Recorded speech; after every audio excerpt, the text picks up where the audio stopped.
shall we?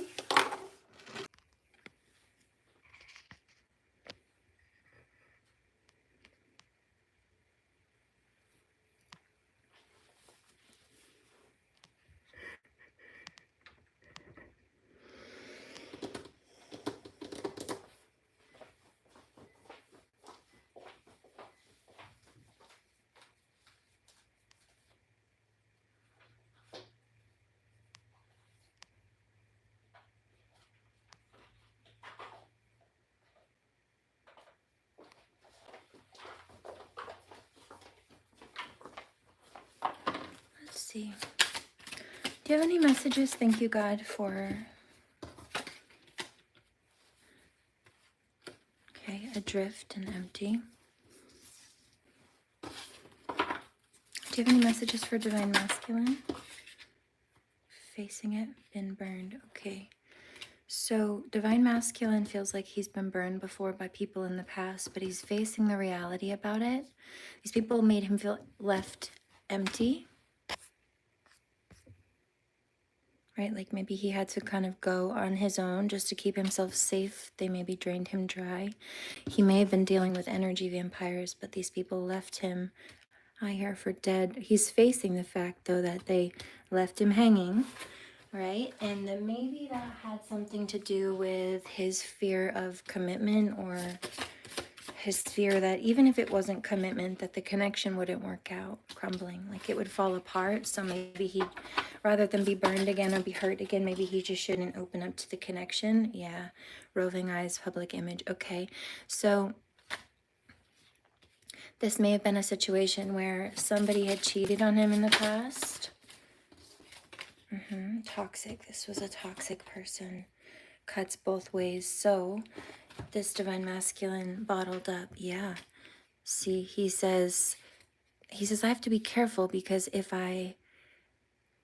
he went back and forth in the same level of combat that people had tried to throw at him, then they would be in trouble. And he doesn't want to do that, but it's like facing it, bottled up. He's had this healing process that needs to happen. Conquest. There's something about not going towards lust-based energy, or like singular energies, one-night stands or anything like that, or even just flings, right? Even if it's past one night, the flings.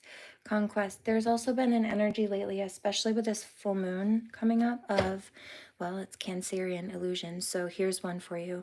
People trying to lure people away from their counterparts with spell work, or lure them into toxic situations by presenting them as something that they're not, presenting themselves as something that they're not. Karmics trying to present themselves as divine beings. Like, here's an example for that. They will try to pretend like they're these wonderful or soft people, but they'll dismiss all of the reality of the situation. They will dismiss all of the work that needs to be done, or the effort that needs to be put in. Meanwhile, a light worker might be, they might have an attitude for a minute while they're processing some really raw and heavy emotions, especially that those karmics cause, like trauma, for example. However, they're processing it on a real and authentic level, and they're doing so honestly, whereas the karmic is causing harm to people that they need to process while pretending like they're perfect, or while pretending like they're decent and humane, and pretending like they're the victim. So while they're hurting people, they pretend like they're soft, and when we have to get stern, or we drop a couple octaves to tough it out and put our armor on or stand up for ourselves, they say that we're just mean and aggressive, so we must be the karmic, while they're covertly abusing, right? To trigger such a response out of people. It's passive-aggressive abuse, self-righteous.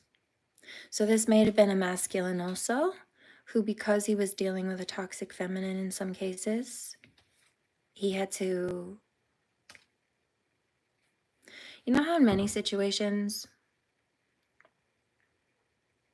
this isn't with a divine feminine, but when you're dealing with karmic females, like, they will often target men, divine masculine, who they know will not hit them back, and who they know will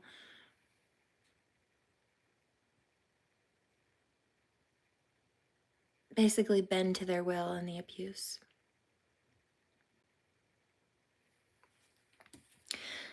Now, myself included, those of us who've been through it know that this is not always the case, because some of us have been abused by people who got away with what they did for a long time and the abuse continued. They were just given more space and more opportunity to continue to abuse or worsen the abuse. But there are situations where a girl will push a dude, scratch a guy, hit him, throw things at him, and if he happens to get loud in response, like he finally has a breaking point, he gets loud in response, or she's, coming after him and he pushes her back or blocks her, grabs her arm while she's hitting him, not to hurt her, to restrain her from hitting him again so he can get out of the way, right? And leave the room. Maybe she's trying to block him in the room. She thinks that she's allowed to do that and that she can't get in trouble for it because she's a girl. But the second he gets loud or the second he stands up for himself, even if he's not hitting her or hitting her back, it's just like he blocks one of her hits and she claims that he hits her, right? He tries to block her. Maybe she's trying to back him into a corner or block the doorway. He tries to restrain her from hitting him. Just like, let's say she goes to throw a punch, he grabs her wrist gently, moves it out of the way. She's trying to, let's say she's standing in the door frame, putting her arms out to block him from going through. He, not to hurt her, but gently tries to move around her, and she's trying to block him or hit him. The second he tries to move through her, he claims that she claims rather that he's being aggressive with her, he's hitting her, he pushed her, when she was blocking him, trying to lock him in a room effectively, which is entrapment, control, abuse, isolation, etc. Trap him from walking away so that he could de-escalate the situation, or trap him from walking away so he could get away from the abuse. That's not always the case, like I said. In my case and plenty of others, we know that we've been horribly abused by hostile, toxic masculines, and they got away with what they did for, in a lot of cases, a long time. It's why it was allowed to continue, and it got worse. Either nobody listened or believed or cared, even if they did believe. Dream world, tangled, right? So it's like a very complex situation. I hear don't know who to believe. That was the case for some people, because the reaction from a light worker finally having enough and snapping was pretty wild. It was, in comparison, it was righteousness, though. Comparatively speaking, because they're usually pretty chill, seems like it was a lot. But you see, it wasn't out of context. It wasn't too much of a response. It wasn't an overreaction based on what was being done to them, because it only looked out of place. It only looked like an overreaction as a result of the criminal people who caused such a reaction hiding the depth of what they did, right? They didn't want people to know what they were doing, let alone how bad it was.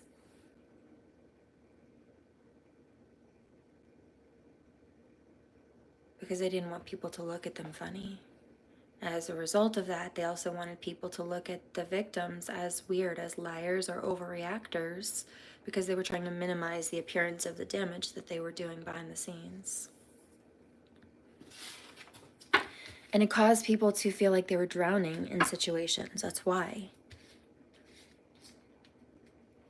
It was a final reaction point. Maybe somebody was very tense with the truth because they saw the damage it was doing and where it was going to lead their life, possibly into disability, possibly into injury, possibly into financial issue, possibly into, it could have been a number of things, but the way they try to damage people's reputation by lying, or more specifically, character assassination by lying, because it's more than reputational damage. It's specifically garnered and targeted to isolate a victim and keep them from being able to get help, or because of the lies that are told about them, keeping people from wanting to help them. Unpredictable.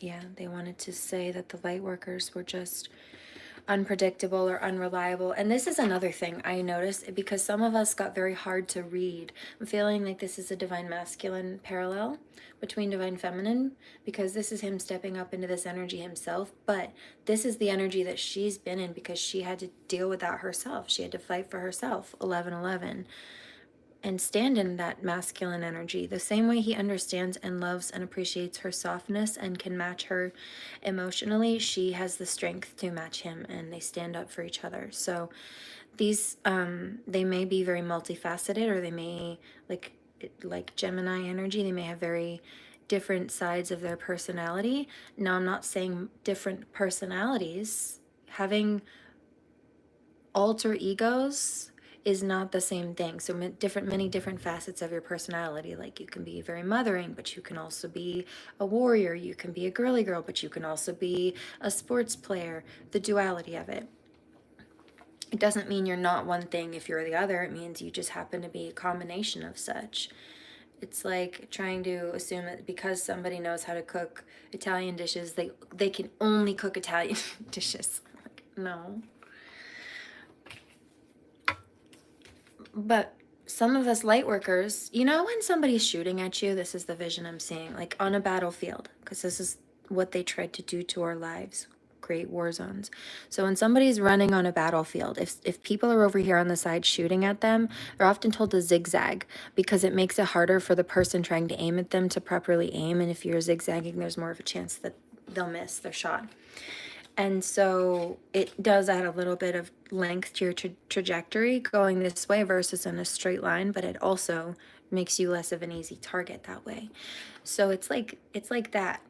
Light workers kind of had to dodge these karmic attacks. They started to try to map us and our patterns and our personality quirks and traumas and traits, because they thought that they knew just what buttons to poke and which scars to rip open, yeah, to try to control people, if not situationally, then reactionally with triggers, because then they could try to say, see, I was right. They just freak out all the time for nothing, while they were trying to hide the fact that they were really, really hurting people, or intentionally trying to do that, knowing very well, the light worker, knowing very well that if that didn't stop, it would very likely lead to some kind of huge destruction, if not to a person or people, then to an aspect of life or establishment, security, business, etc. It could be anything. Health, definitely finances, but it could be a combination of things. Definitely family. And so it was an anxiety inducer. It's like being able to see something coming. It is. That's exactly what it is. Being able to see something coming before anybody else either has the capacity to see where the pattern of this toxicity will lead, or before anybody gives a fuck, to put it bluntly. Pardon my French. Thank you, Lord. So now some of these people are trying to suck up and apologize for isolating, trying to isolate people. Forgive them for being clowns, but that doesn't mean you need to let backstabbers back into your life. Because I see you starting over. But remember, these are the people who tried to say that because you were improving your life, you thought you were better than them. Tried to knock you down because they didn't want you to be better than them. Jokers, see? They feel like clowns now, that you put distance between you. You can forgive them for being clowns, but you do not need to buy tickets to their circus. See, some of these people don't think you know what they did to you, or who they were involved with targeting you with, or the depth of what happened. Yeah, see? Abusive, but they were grimy. So we had to learn to dodge and weave, basically, because they kept trying to shoot us down, gun us down, so to speak, 1522. And as a result of not being able to read us the way that they wanted to, especially if they're mad that people like myself, anybody who's even halfway intuitive can gauge them and read them, right? They get upset by that. So instead of admitting that we can read them, right, and they're having a hard time reading us, which is interesting and ironic because they thought that they could target us by trying to learn our traits and likes and dislikes and traumas and characteristics to, again, try to poke the bear, knowing exactly which which blows to take and exactly where to take them in order to cause the most pain, metaphorically, situationally speaking, or otherwise. And so because they don't like that we learn to dodge and weave, and they have a hard time reading us at this point, they just say, oh yeah, see, they're unreliable, they're unpredictable. No, we just learned to be less readable because it was harder for you to target us. Stupid. Checkmate. 1622.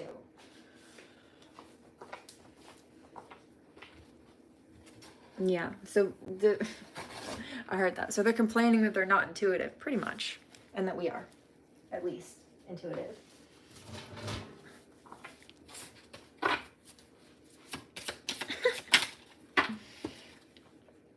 Yeah, mechanical, see? Dirty cops. Now, let me just preface this by saying I have a lot of empathy and genuinely I feel for the police officers and people in the justice system who are doing their job or trying to do their jobs, where they're working with or working around dirty cops or dirty officials in the system. I think that's really sad, and I think that's very difficult. One, because they're supposed to be working with the same people who, or they're working with the same people who are the types of people that they're supposed to be apprehending, right? So like if these cops or these judicial officials or something are being crooked, toxic, adrift, right, they're off course, then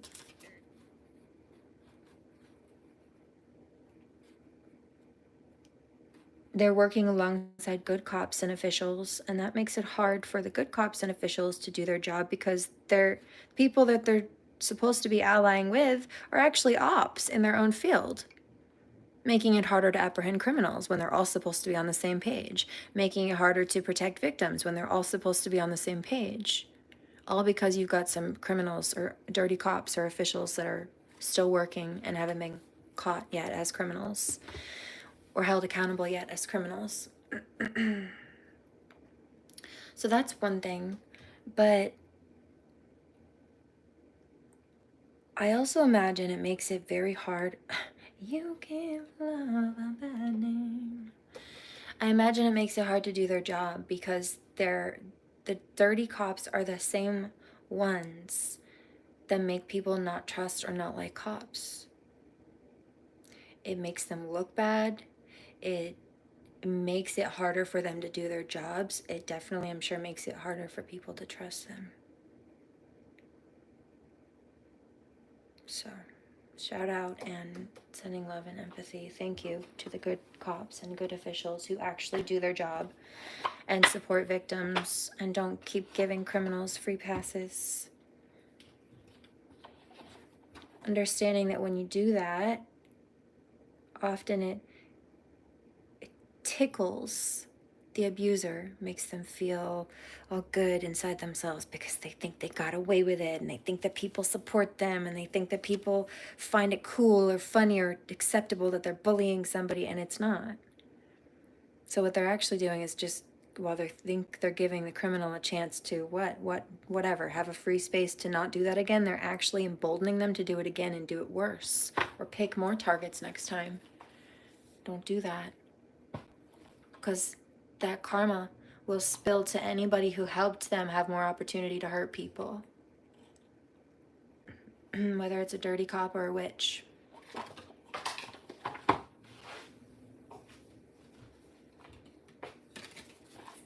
Meaning somebody who's hired to do something to people. They get karma for that too. For a few reasons. They shouldn't be doing that crap in the first place, and two, if they're qualified to be doing what they claim to be doing, they would have either enough guidance or enough discernment to know who and who they should not be using those services for. But you see, they aren't gifted, or they didn't do their due diligence, so they came after a chosen one for a couple bucks from a karmic. That was a bad idea. 234. Maybe a lot of dollars from a karmic. Some of these karmics spent their rent money trying to pay people to do spell work at us, guys. And then we're mad at us when they were having financial troubles and woes. Like, it must be them. They're sending spell work at me because my life is broken. No, bitch. You spent your rent money on spell work thinking it would fix anything. You're delusional, and that's what your problem is. Go to therapy. Seek help. I would say financially and medically, mentally, emotionally, possibly medicinally.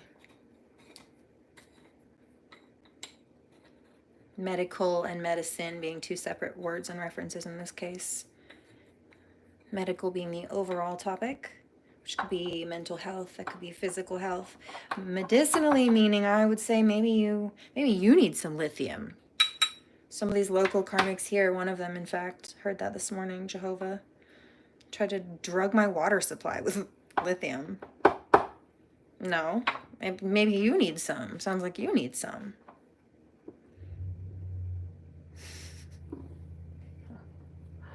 It's funny. Anyway.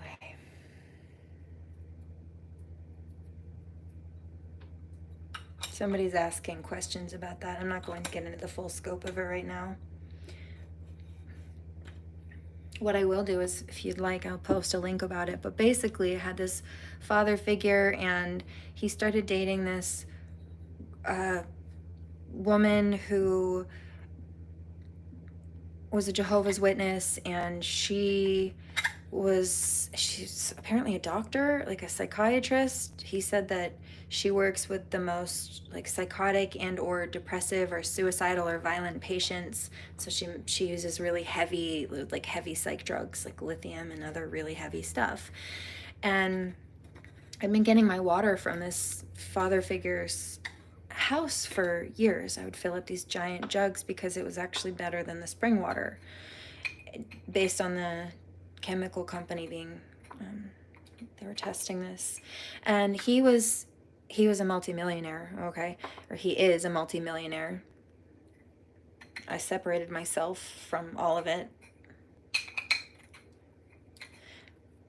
but because it's money cannot buy all the love that's here tonight. It's not about the money.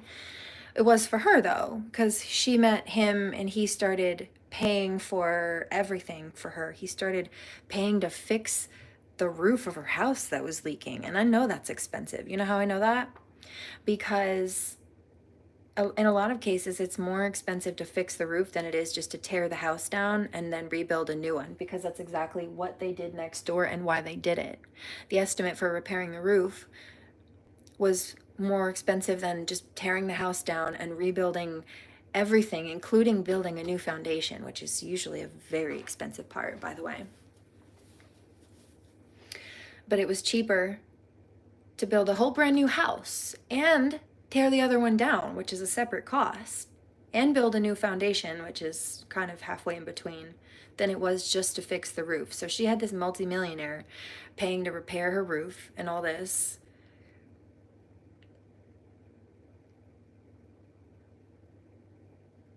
And I think two things.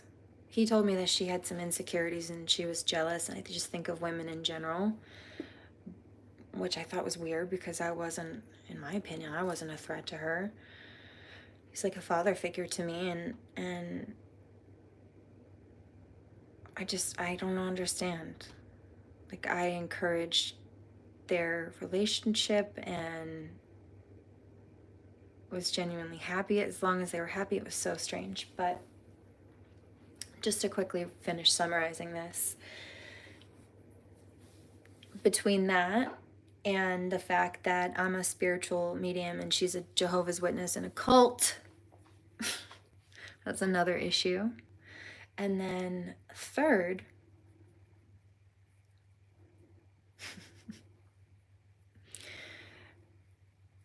I'm very tapped in. And so I suspect that whether it be conscious or subconsciously, she anticipated or feared that I might pick something up about her true motives, and I would tell him. And so I was a threat to her because I'm a truth teller and I noticed the truth. I'm a walking lie detector at that, Indigo. She was nervous because she had stuff to hide and she was she was gold digging off of this multimillionaire. She was concerned that I might protect him. So she tried to get me out of the picture. Now, I've been getting my water there for years. It was fine. It never tasted like anything but pure, crisp, clean water until she came into the picture. And that only lasted for like a few months before I left the whole situation. Yeah, somebody heard that. Somebody's sad, mad a little bit. Wait. You mean you had a many-year-long connection, familial connection with this father figure, and this, I just heard biatch, this bitch came in, pardon my French, thank you, Lord.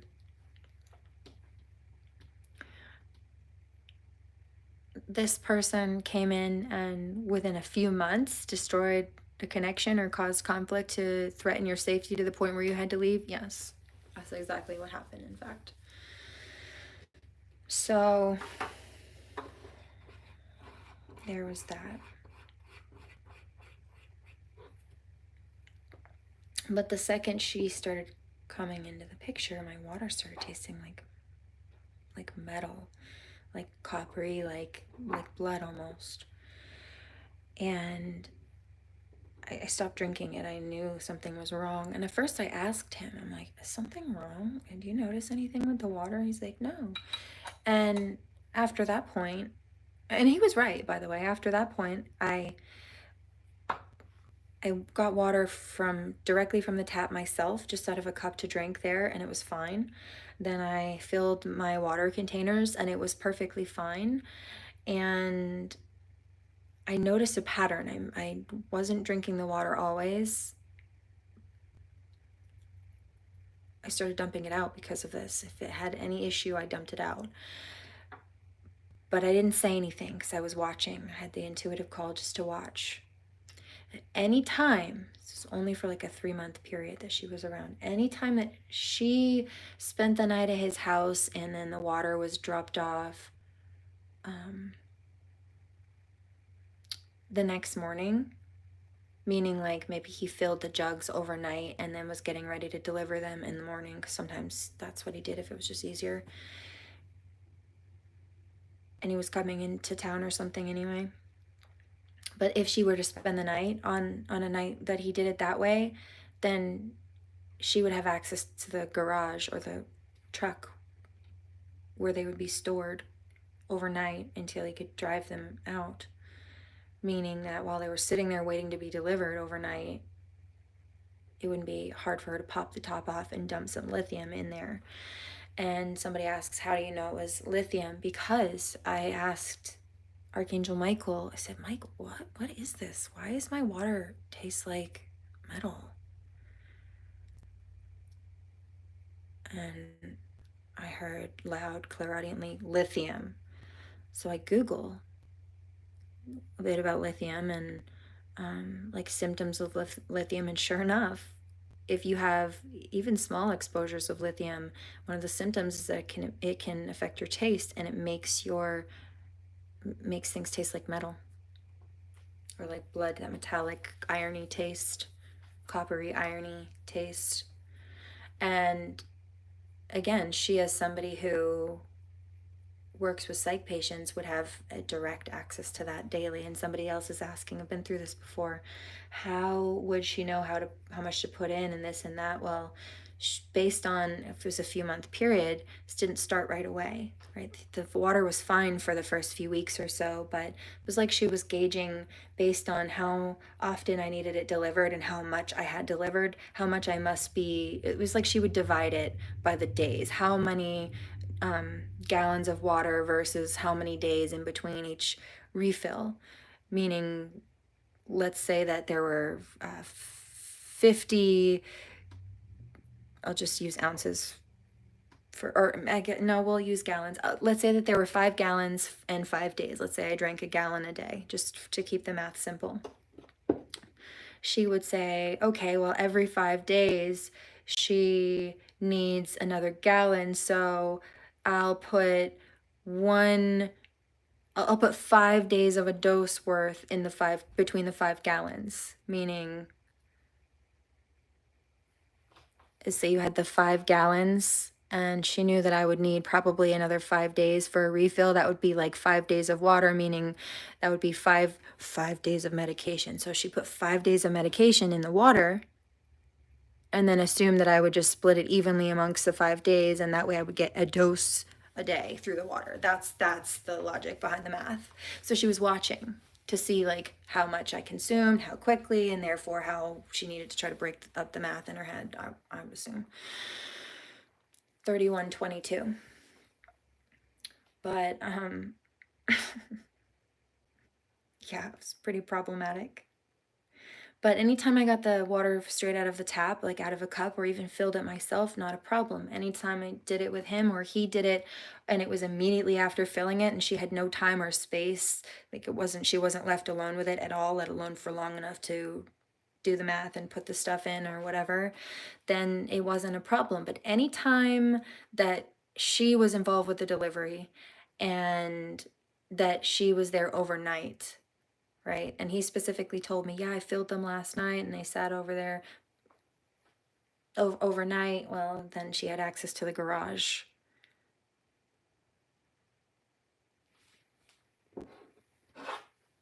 So there's that. Crazy pants. 32:22. Cheers.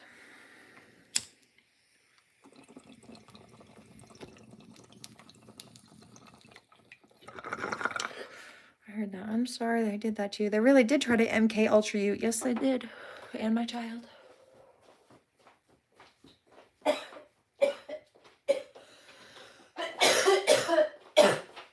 In fact, they locked her up in a mental hospital and tried to do it. They wanted to do that to me. They tried to do that to me. They lied to try. But first of all, I'm too smart. Excuse me. Second of all, I'm not crazy. Just highly intuitive. It pisses them off.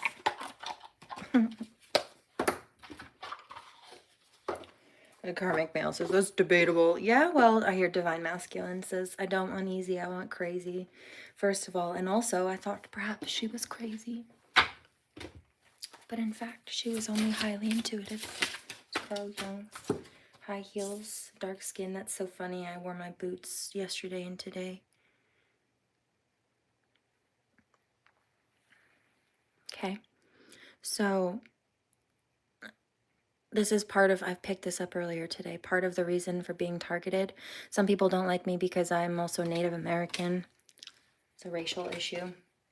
Fashionista. They don't like our style or flow, even if it's just street style, just like leisure, comfortable. I hear you always look good. I mean, my socks match my my socks match my hoodie actually today. Hold on.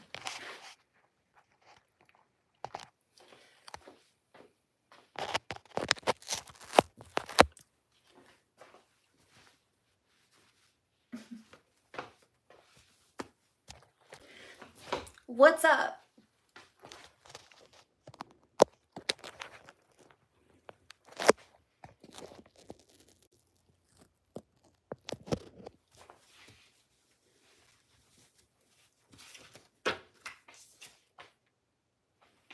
Attractive, so they're jealous of people's beauty.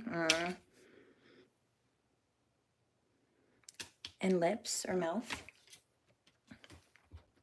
Yeah, it's a mixed, like there's a mixed skin energy here, mulatto or just like mixed heritage. Black hair, dark hair, skinny. So it seems like they're jealous of your body type and figure, and also it's quite interesting, I'd say, hair color. So weird.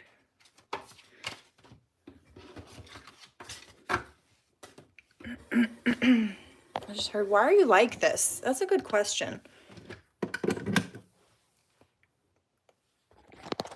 I have a similar one. Don't you ever get tired of being annoying?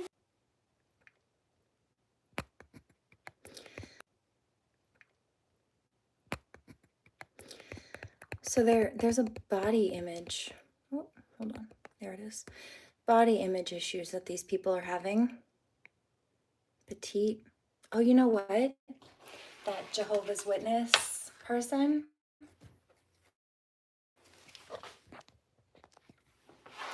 Well, she, in fact, hold on, we're a little crooked. If I recall, had some kind of, not an eating disorder. Are we good? No, we're still a little crooked.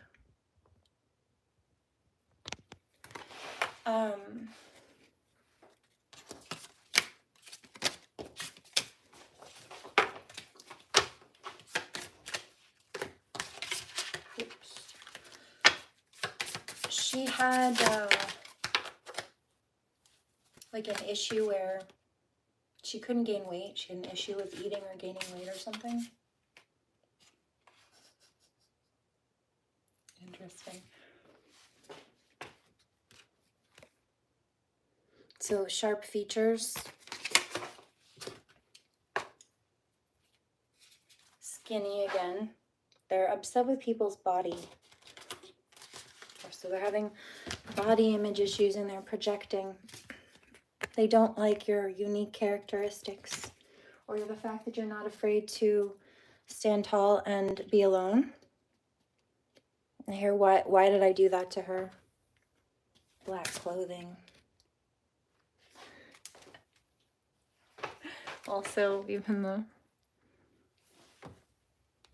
my plugs.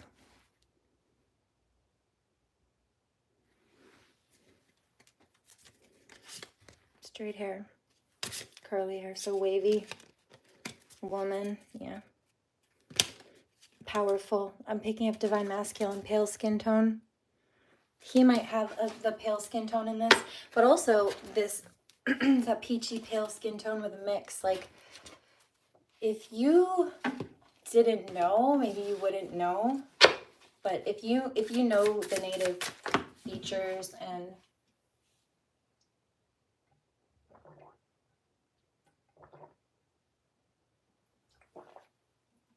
you know that I'm native, you can look at me and tell that I'm native. Speaking of. But otherwise you might not. Just look like a Caucasian woman with brown hair, right? Kind of. Yes, but also no.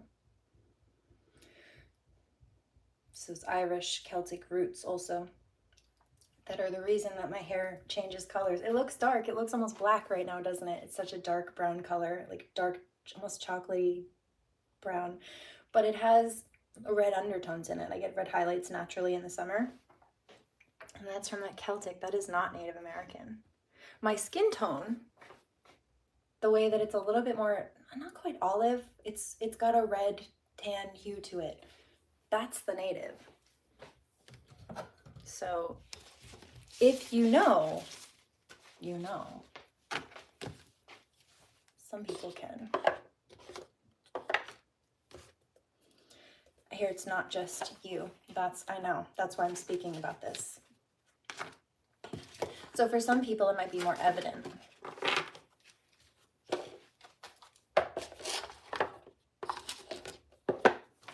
Meaning that, let's say somebody's mulatto. Actually, people couldn't even tell with Del, right? Del was mulatto too. My husband was quarter black. Individuality, woman. But when they did, they were extra racist. They were not always nice to him to begin with, but it was one more reason for them to be mean. After that, it's one of the things they tried to pick apart. Like, what? Someone's heritage? That's weird. All right. Freaking loser. Nothing I want to deal with. The same cards were coming out. I'm going to give this a break for a second. But I brought up my own examples of the racial stuff because It'll depend on the situation and the person. I also picked up Black heritage, but not just. What is that? Armenian? Somebody's Armenian. But people are being bullied or outcasted for their race is what I'm picking up. If not for being, what did I just hear? Purebred, that's gross. Entirely of one culture, that's in opposition to, let's say, like traditional white culture.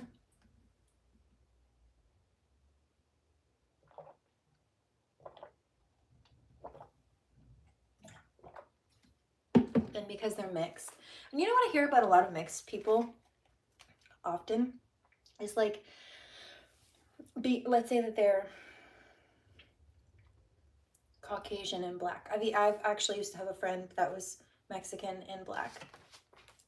And so she felt like this on both sides of her family. She wasn't like Mexican enough, being half and half, to really fit in with the Spanish side of her family. Not like a 100% Mexican, not like somebody who grew up in that Spanish orientation, like that lifestyle.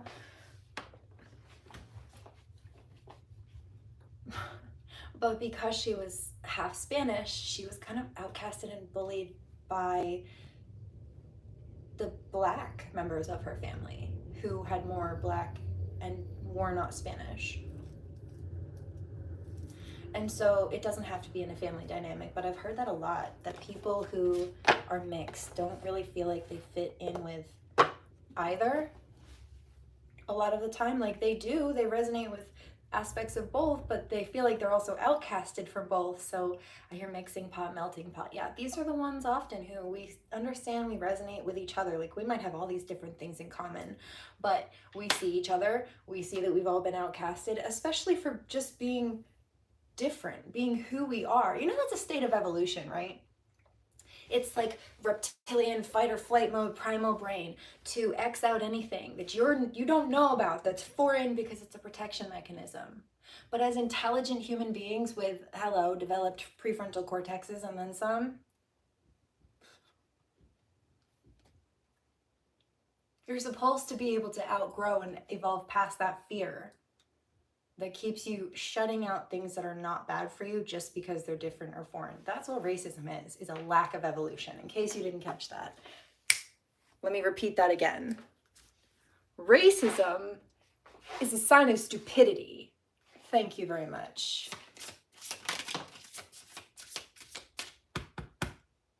Whole chest.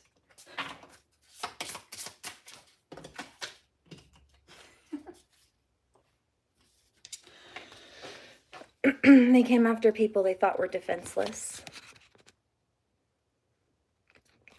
It's quickly coming back on them now. Wish I hadn't done that. There's something about, what is that?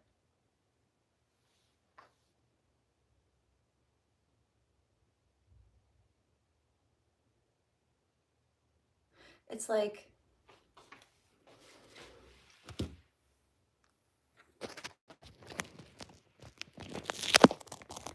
let's back over here.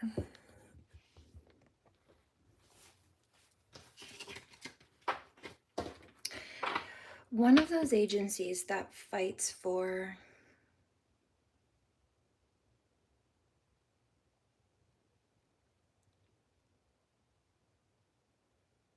like a civil rights group. It's if somebody's rights or the laws were violated against somebody, there are groups that fight activism against racism, or they are activists that fight against racism. There are some that fight against disability discrimination. Each different topic has typically their own group, but what is that I'm hearing? Like a union, kind of. Somebody said like a union, like a workers' union. Kind of.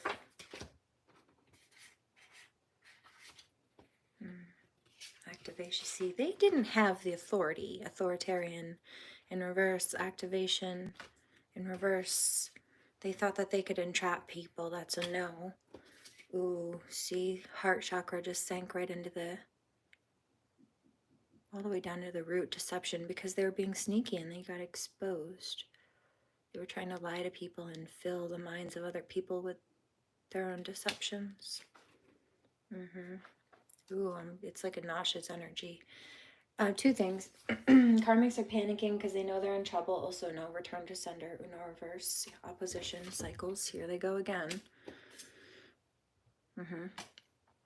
Trying to project out their crap and refuse to take any kind of accountability or notoriety for what they've done. But they're being shot through the heart, and you're to blame. You don't give love that name. It's happening quickly too. So they had no authority to do this. Deception.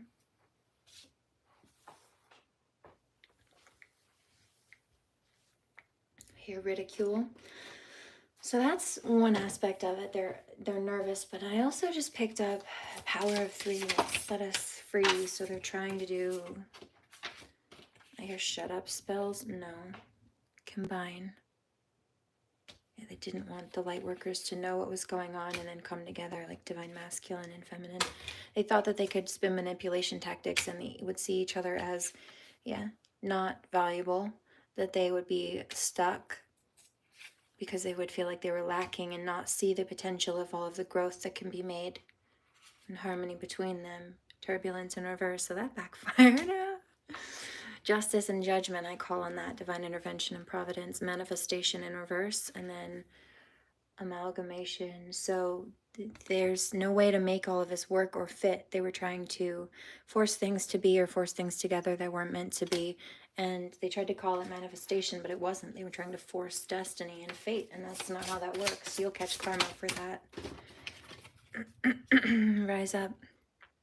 I heard that the other day too. Andrea Day, rise up. A symmetry. So there's balance being restored back in life. I also hear aspects of mind and body, if not physically, then within a routine, like a health versus rest versus play versus work, etc. Preservation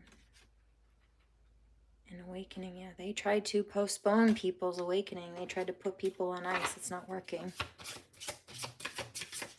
But they stayed asleep. Yeah, guarded in reverse. I keep hearing, let me see beneath your beautiful. I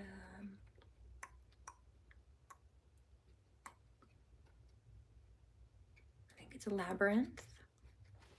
He said you built those walls so high, but so no one can climb them, but I'm going to try. But it's also the twins being able to take their armor off, being able to heal and rest with each other, fortitude, because they push through, accumulation in order to manifest these end goals within their own lives, within their relationship together, within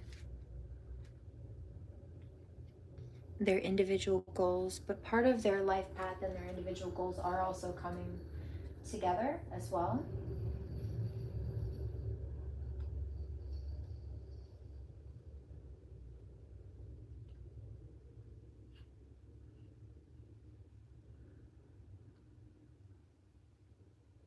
Thank you.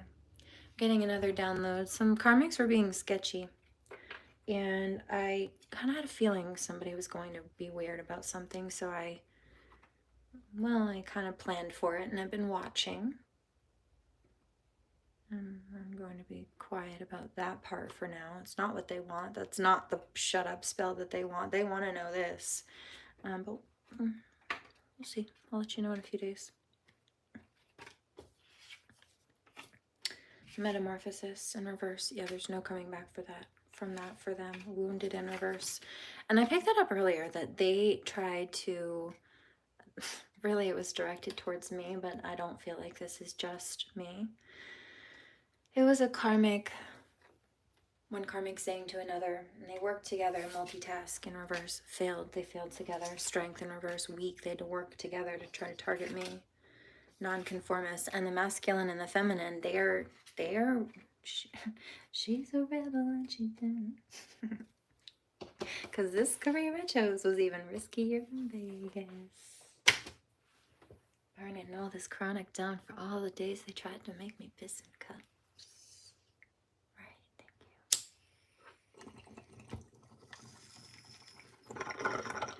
you. Still an iconic line, but nonetheless.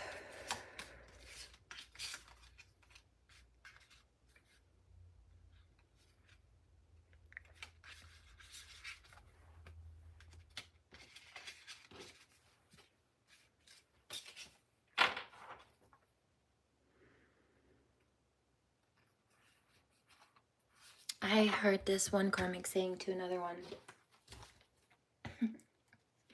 I thought she said that you can't heal while people are abusing you. So they thought if they continued the abuse or they kicked up the abuse or whatever, meaning amped it up a notch or a few, that they could, this is so funny to me, that they could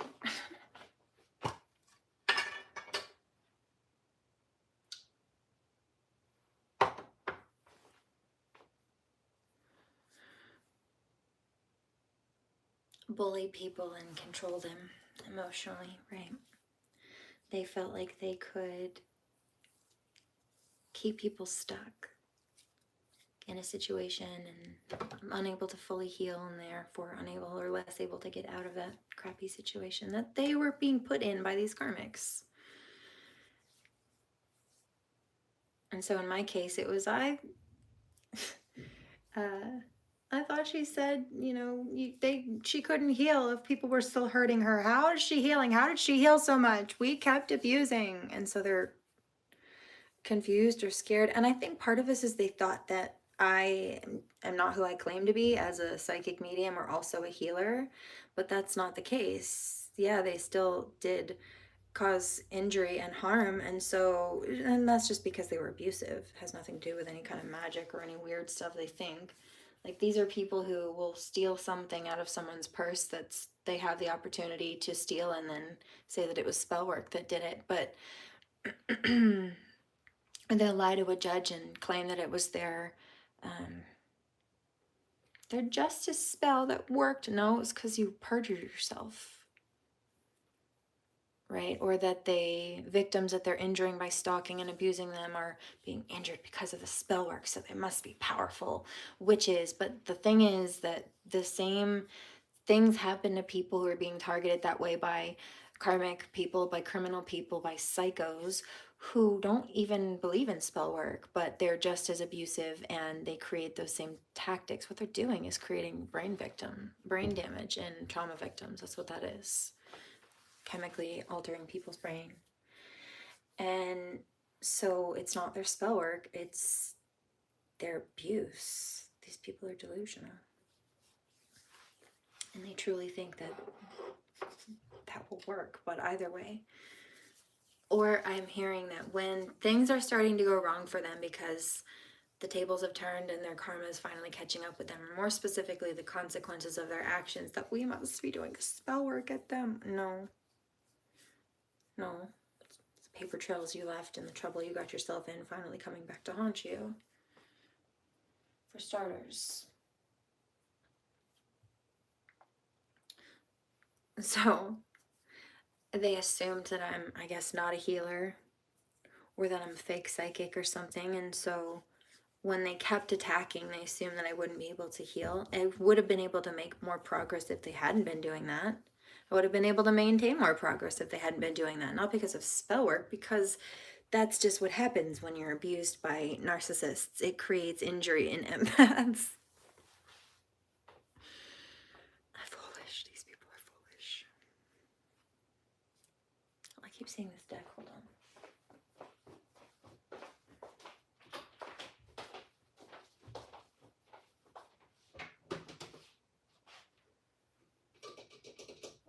Let's see.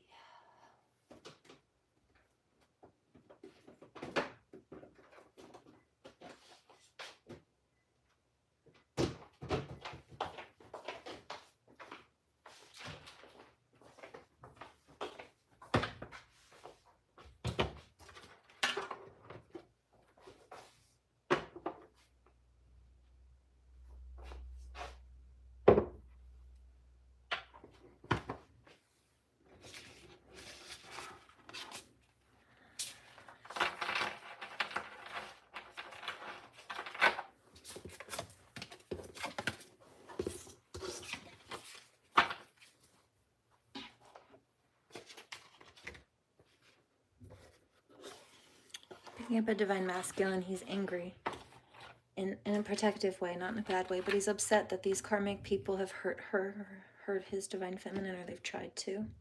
He sees that they've been incessant. They've just been doing this nonstop. He says they just never got a grip or had enough. Like, they just keep going. And then they take turns. Like, she never got any rest, really, because they just kept at it over and over again, constantly. And it wasn't even just one person causing problems. They just took rotations, sometimes multiple in a day. So every time she dealt with one, there was another right following behind them. Or they came back around to do it again.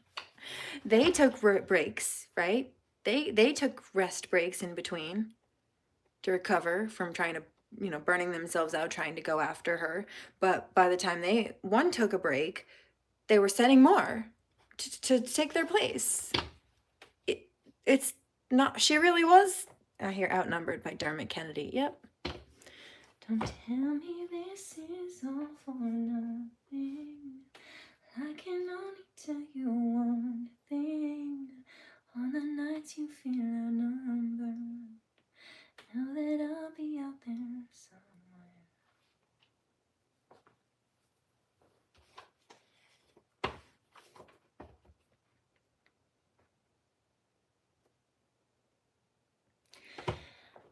Cause I see everything you can be. I see the beauty that you can't see. On the nights you feel outnumbered, darling, I'll be out there somewhere. He says, he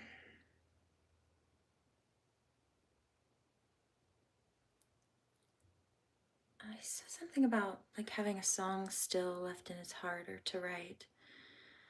And he says, I love the way your soul's a mix of chaos and art and how you never try to keep them apart. I'm also hearing heads turn every time you love. James Arthur or Tom Grennan, they both do a version of this with Ella Henderson. Is it Ella Henderson or Elle King? I think it's Ella Henderson. And it's called Let's Go Home Together.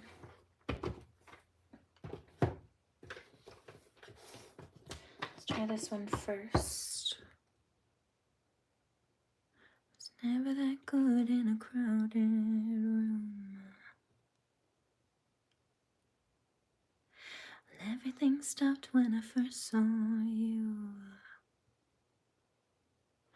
You feel like someone I could be myself with no defenses. Maybe you like me the way I am.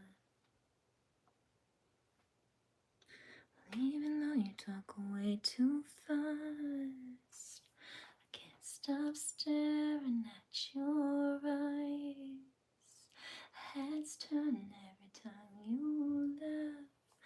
Baby, I'm in love.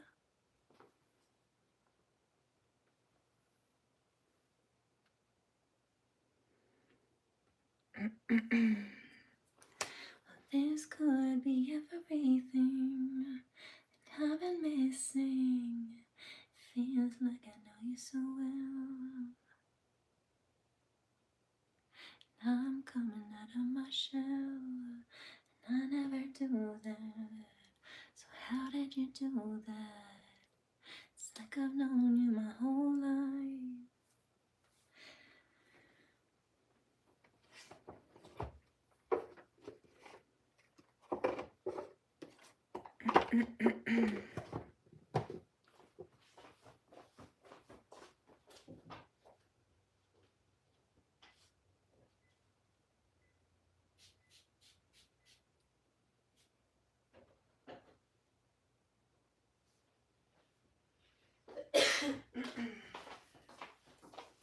So what, we are drunk on, let's go home together.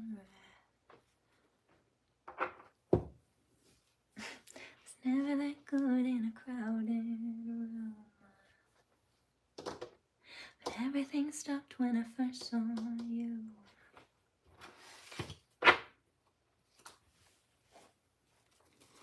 6116. You know what? I've seen that so many times over the last couple of days, like on repeat.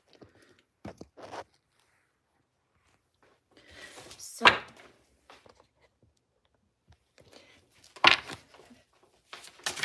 we'll see in this case.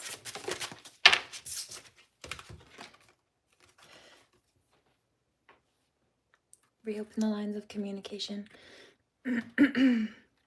So if you've been dealing with a person or not speaking to a person, and I'm not talking about these karmics that we've intentionally set limits and boundaries with, I mean like real divine counterparts that have just been not in communication for a little bit for some reason. Feeling bad about yourself. Yeah, don't do that. There's a bounce back happening. See, not those people, not those toxic people. This was in reverse. That we don't want attention from. We don't want to deal with these people who possibly stole from us time or money, or maybe time and energy that would have been otherwise invested into making money or into like divine love connections that we had to spend time healing this trauma from. So stuff got put on the back burner, like business and relationships and stuff. Trying to clean up the messes that karmics made repeatedly. Why'd you do that? Be the dog. Yeah, are you okay? Divine masculine. He's like, I still want to be the golden retriever to your black cat energy. Are you okay? Reframe your memories. Technology. Okay. So it's about reprogramming from trauma, first of all.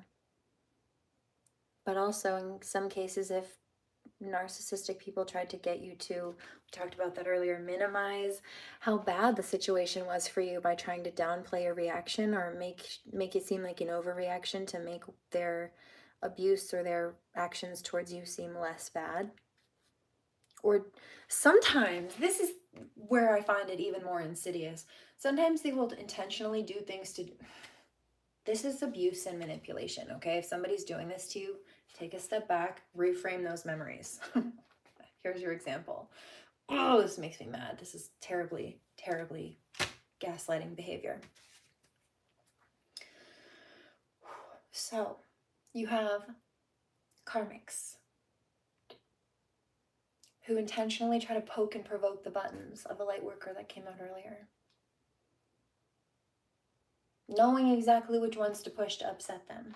And then when the light worker gets upset, the karmic says, okay, well, since you got upset, that's a tat to my tit, like tit for tat, right? So since you got upset, whatever I did to upset you is justified. You got upset about it, so now we're even. No, because they wouldn't have gotten upset about it if whatever fucked up thing, excuse my French, had not been done in the first place. Be the best.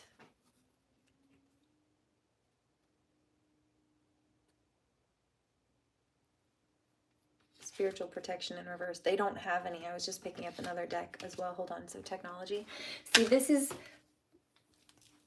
the closest spot that these people have been able to get to me, generally speaking. Like, I won't go around them. They stalk me on here, or they tried to show up in front of my house.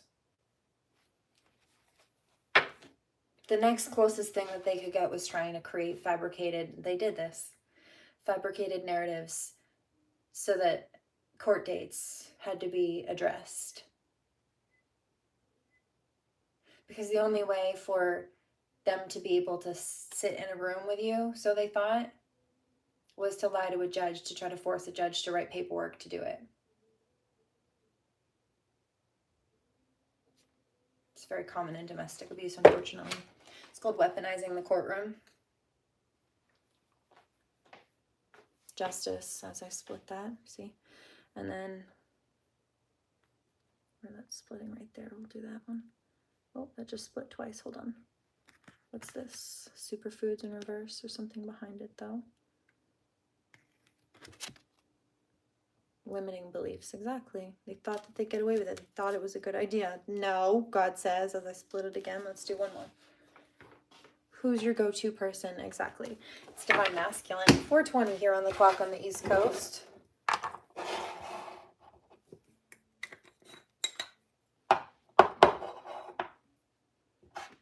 Oh, sugar.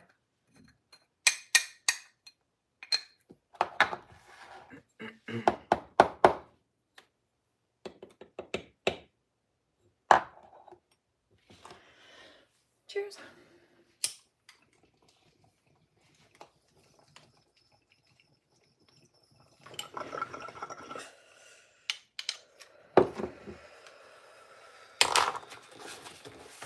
I need to pack another one of those.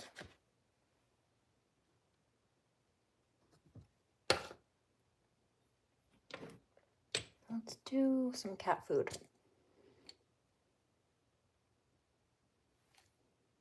Cat food.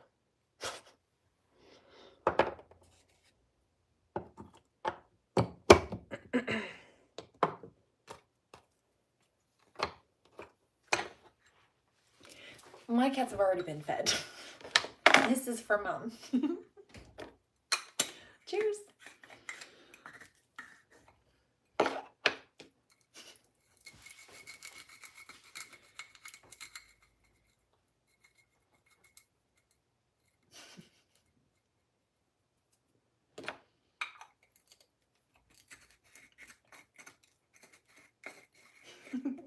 You're making me blush. I'm not going to tell you to stop, but you see that? You see how my face just got like red? I can see that in the camera. Like,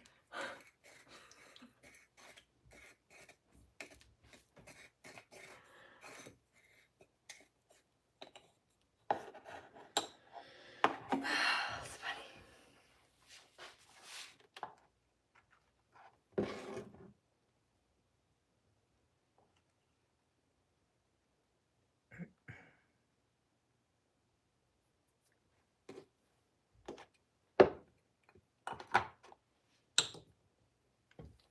I heard somebody say, is that why they call natives redskins? That's not a nice term, generally speaking, but yes, it is only because of the racial derogatory nature that's behind it. Like saying, let's bury the hatchet. That's not a good thing to say, especially to a Native American. But I had a white racist say that to me one time, and they genuinely meant it, except for their version of burying the hatchet. I thought we buried the hatchet was, hey, I thought I told you to get over what I did to you, so give me the chance to do it again. Why do you have an issue with letting me back in to fuck you up again? Bitch, because that's exactly what you did when you forced your way back in. You fool. Saw that one coming, and I don't think it took a psychic to see it. Somebody with a hair of common sense and a few brain cells to rub together at least.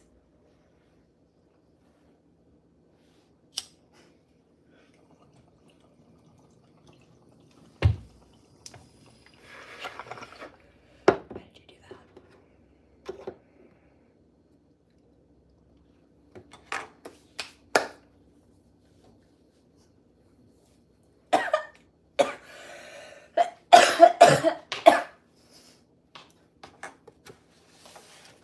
Let's do one more. Do you have anything else to say?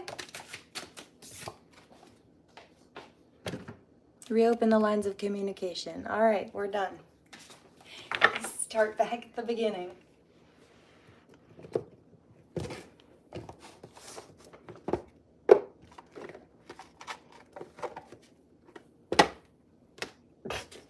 Great scenes are great, but I love your bloopers. Perfect. It's for the urgent, maybe I won't forever.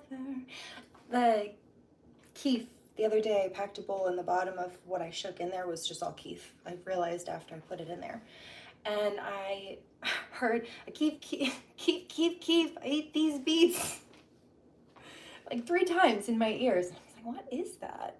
I'm probably mispronouncing his name. Please forgive me. It's Amine. It's his middle name, I think. So please forgive me. One of those is wrong, maybe both of them. But I'll be honest about it. And the song is Caroline. And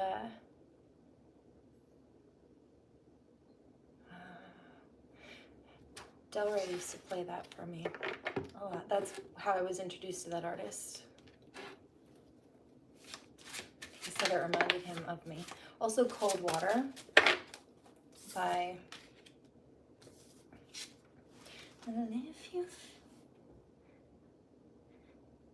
If I feel you sinking into cold, cold water, I will jump right over for you.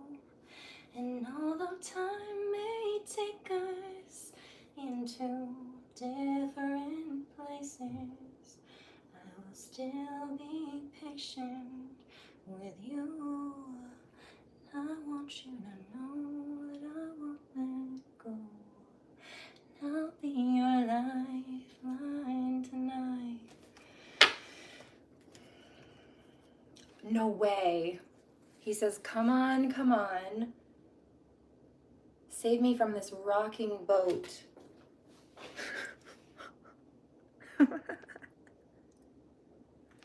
I just want to stay afloat. Oh, the drowning card came out earlier too, remember? Yeah, feeling like you're drowning in these situations, okay. I want you to know that I won't let go. Little Noah's Ark. It's like a 6 of Cups almost. Okay, yeah, there's a level of awakening happening here, and that card came out earlier too, I believe. Sorry. See, their apologies are not accepted, these karmic people. We accept, you know, you can forgive a clown for being a clown, but we're not buying tickets to their circus. Speaking of Noah's Ark on the boat, hello. So these are people who gossiped and slandered or stalk people, like I said, online. Connect with the divine. Try to bully people for connecting to the divine, or they didn't think that I could heal from what they were doing, for example, because they didn't really think that I was a healer. They thought I was just running my mouth or making things up, or maybe that I believed it, but I was delusional, or like whatever. That was their projection. And I'm still healing. But I've made much more progress than they thought I would, because they thought I'd make none while they kept hurting me at all, let alone trying to hurt me more than they had before. And I know I'm not the only one, because they're not special. Those ones who did that to my child and I here, my family and I here, they're not special. They're just textbook narcissists, just like the ones my viewers, a lot of them have been also dealing with. Because mental illness doesn't discriminate. Just narcissists do. Being single, yeah. Here's another one. Those of us who chose to be celibate and stay away from people because we know how valuable our energy is, and also that it's sometimes difficult to cleanse cords of connection and clear out energy between people, or has been or can be. So it's better just not to allow those to be created in the first place, like hooking up with people, right? When you know, you know. Body is your temple. It's a vessel for your spirit, so make sure to take care of your car, kind of a thing. What happens if it breaks down? You can't get from point A to point B. Certainly not as effectively. So when the narrative will change also depending on what story they need to sell. Sometimes they say, oh, they're just a hoe, they sleep around, or they're with everybody. And then on the flip side, it's, oh, nobody wants them. Sometimes it's because these people want people to believe the slander. If I can't have you, nobody else can. Sometimes it's a jealous ex who wants access to you, and if you won't give them access to you, then they don't want other people to. So they think the best way to keep you to themselves, even if they can't have you, is to run everyone else away from you with lies, right? In other cases, they'll They'll tell people that the reason you're celibate is because you're just so crazy nobody wants you, or maybe it's because they spun the first bit of slander that you were sleeping around, and when you said, no, I'm not, let's clear that up, I've been celibate for this amount of time. Oh yeah, that's because nobody wants you. It's because you must have an STD. It's because you're unlovable, or like whatever they need, but they spin the narrative and it changes. Like, which one is it? Gross. Don't you have a hobby? Or a life? Outside of bullying people? That should not be something that you do with your day or night. Let's be real. Make sure I had the whole clock in there.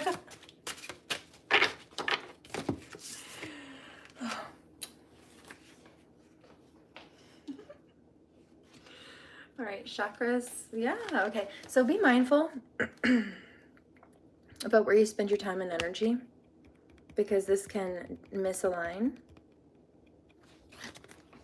your frequency in some cases, or this is about having misaligned people stalking your socials. Karmics. Why? She thinks it's funny. Yeah, why? Why did we do that? There's one. She thinks it's funny. They're complaining that I'm laughing. Of course I'm laughing. You're being dumb.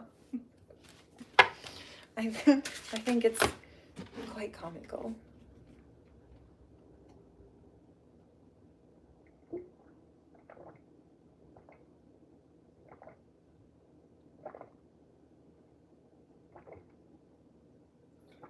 It's like a free improv show.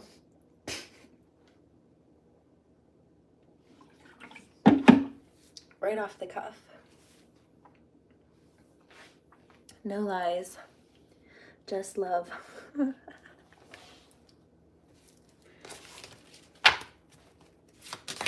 meant what I said. Attitude of gratitude. It's what's waking people up. That makes sense. I was talking to God earlier about all the things in my life I'm grateful for today, actually, this morning. Banishing ritual. I also talked to God about that. Clearing out karmics.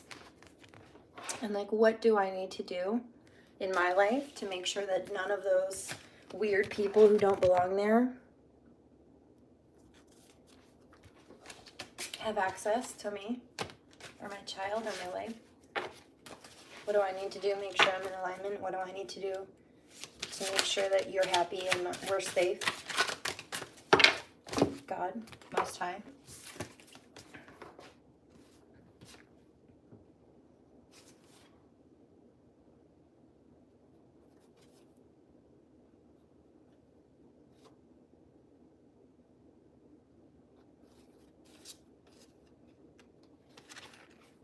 So no matter what damage and drama that they tried to cause, so they're manifesting this back to themselves. What we've been manifesting is peace in our lives, healing, restoration, resurrection.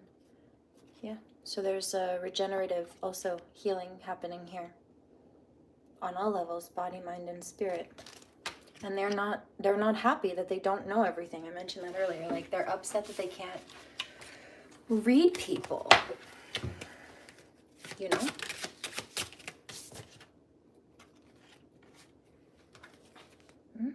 Doesn't matter what they try, they're in trouble.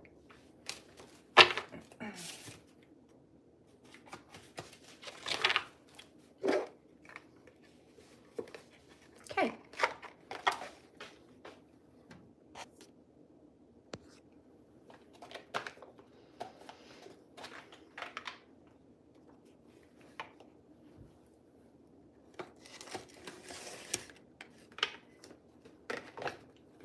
Here's something about the age of Aquarius. In my ears, that's what I hear. So, with that being said, let's see. We can get this back over here.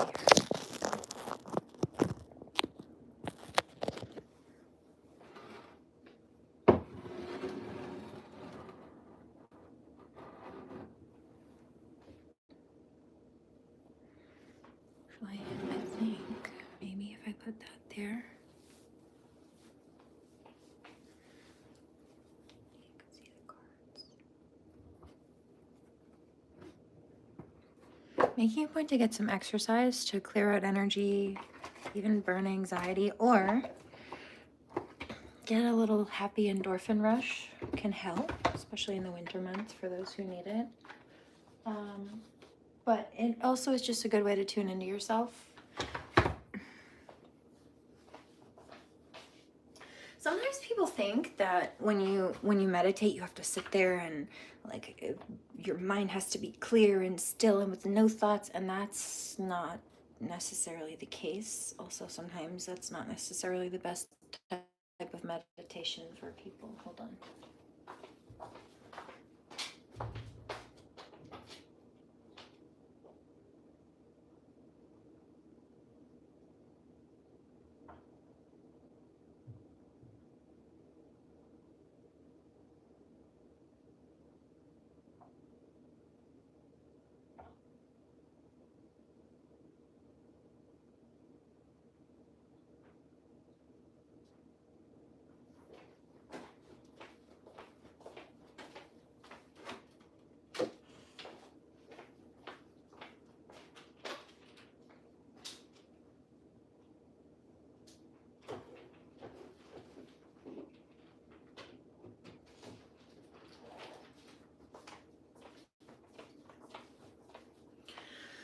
Sometimes what's actually better for some people is moving meditation, and it is a practice.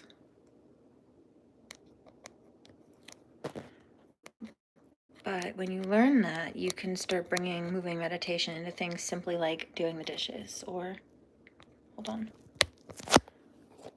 doing the laundry. It's about, I think this is a quote actually in one of my favorite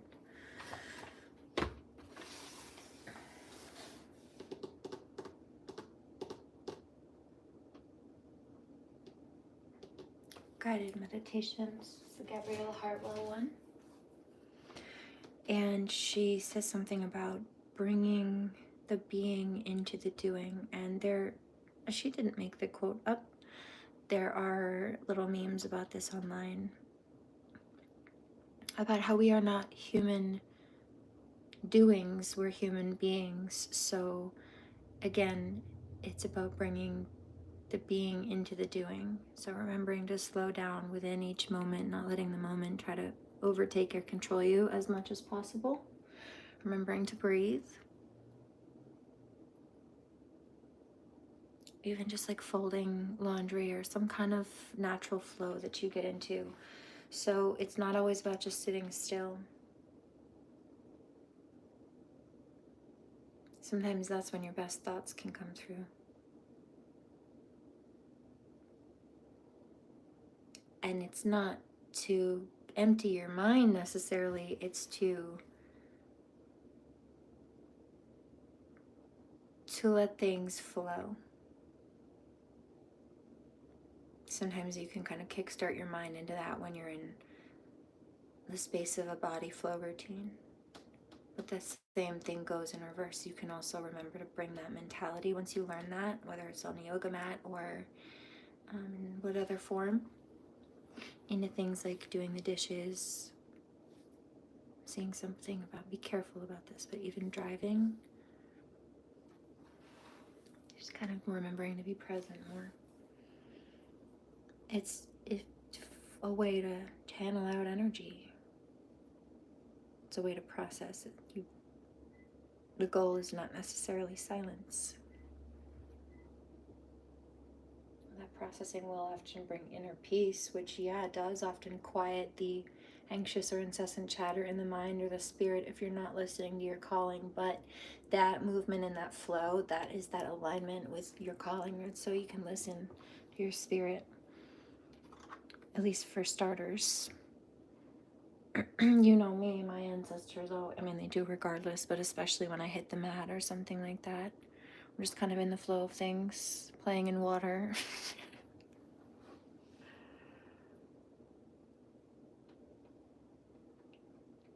Callie seems to have, not always, she shows up wherever, whenever she needs to, but typically speaking, I noticed it started when I was on the yoga mat, just minding my business. I wasn't calling anybody or even thinking about them. I just happened to, that's what I needed to do, hit the yoga mat, and there's a level of just honor and respect that I have for the practice, and it does not go unnoticed by the other side. Just leave it at that. There's also something about the mother wound. You see these people really push me into having to be a battle soldier as a mom when I was just happy in my little fairy bubble, my meditation station. They made me defend myself when they tried to create a war zone out of my home front, my church, my safe sanctuary, my sacred space. I just heard hallowed ground. Yep. That's hallowed ground.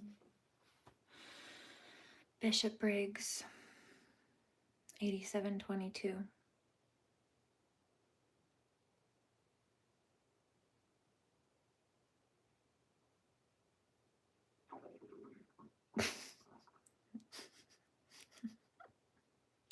Does that answer your question, Divine Masculine? I didn't say it earlier. He's like, did you eat today? I will. Oh, that's funny.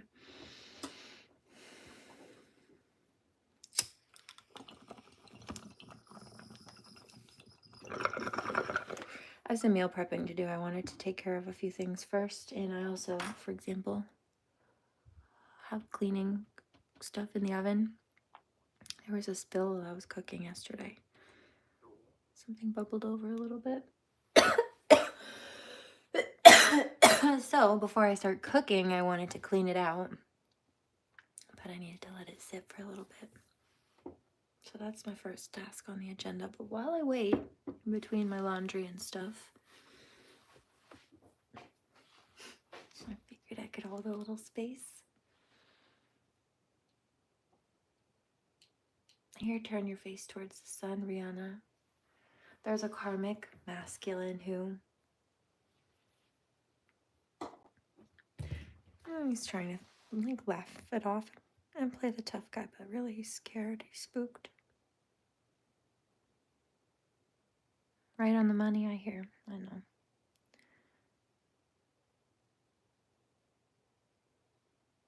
It's that energy where somebody tries to bash somebody who's psychic so badly, but then that psychic knows all the crap about them and picks up all the stuff because they're a real psychic, and this nasty person won't leave the psychic alone energetically or otherwise. So this person goes to play around in my energy field, and there's everything in their life, and their spirit gets stripped right bare.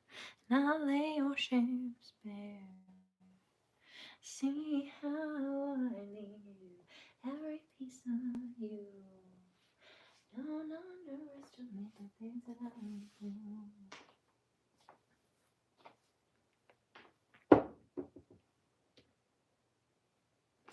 You know what I also heard? I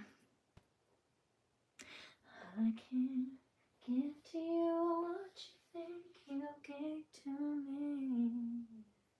Now it's time to say goodbye to turntables.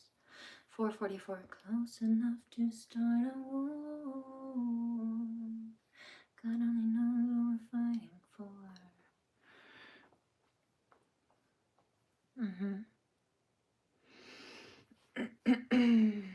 So I won't let you close enough to hurt me, and I won't let you.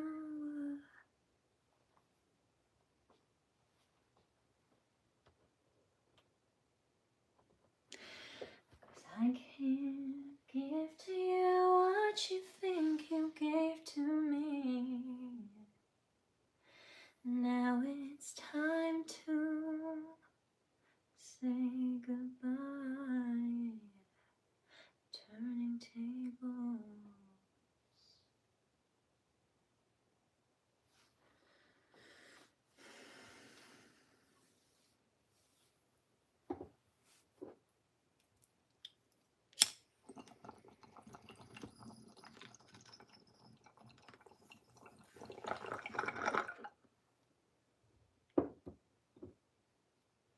just to be clear on that reiteration, Kali's often symbolized as like a dark mother goddess energy, so she seems to come out in the reference of mother wounds, right? Like when mothers and children are being deeply targeted and affected in a very negative and hostile way and have to put on that armor to defend themselves. She cuts the heads off the snakes. You ever wonder why she has often a skull in her hand or around her neck? It's the bones of her enemies. I am my mother's savage daughter.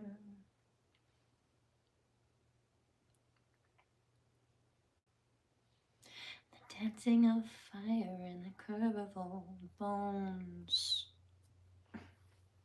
We are all brought forth out of darkness.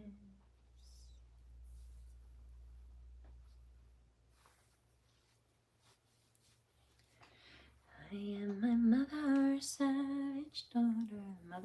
Mother goddess, dark mother goddess. Hello.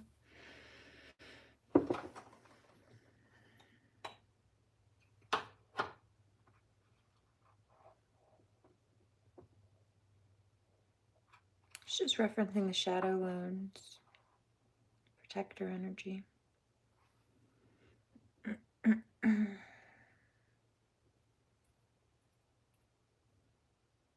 She's just a part of the Trinity. You know? It's just another language. Cheers.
Phone needs to charge for a little bit, but I think we're good for a few.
Okay. It's polarity balance happening. There's also a karmic energy asking themselves again that like why did we do this to the light worker? Also they're questioning like why they thought that they'd get away with it, I guess. So that's that.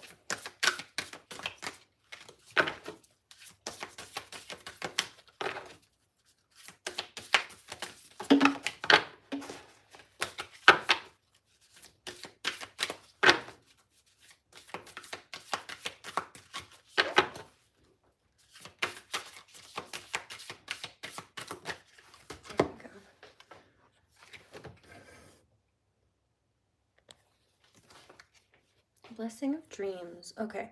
So you may get, I know I do, I had some last night too. Like intuitive dream messages. I got some dream prophecy last night.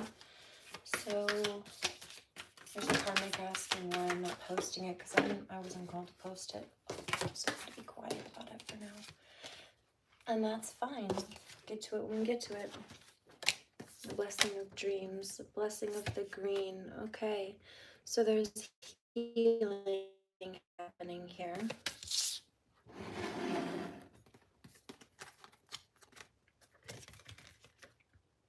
Blessing of stability, exactly. There's a rebalancing here. Symmetry, the symmetry card came out. Blessing of a light touch. Yep. So gentle energy after a very hostile, turbulent lifestyle, right? After dealing with like trickster spirit energy, karmic people who did nothing but cause problems for others and try to really disrupt the well-being, stability, and peace of others. I hear never thought that they'd be able to survive it. They never thought people would recover from what they did. That's evil. So they tried to dish it out, but they don't feel like they could handle it back. And they couldn't. I believe it. Speaking of blessing of belief.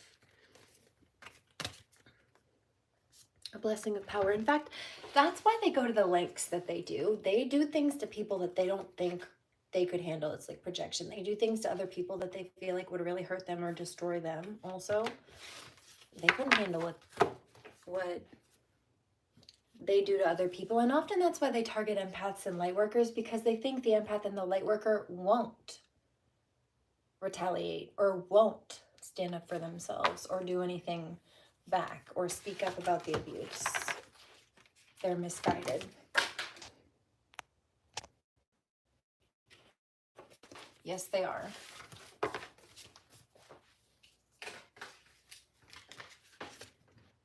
Blessing of power, exactly. Because we know who we are. That's why I stand here assertively as somebody who prefers peace, but is no problem voicing the problem and standing up for herself and others.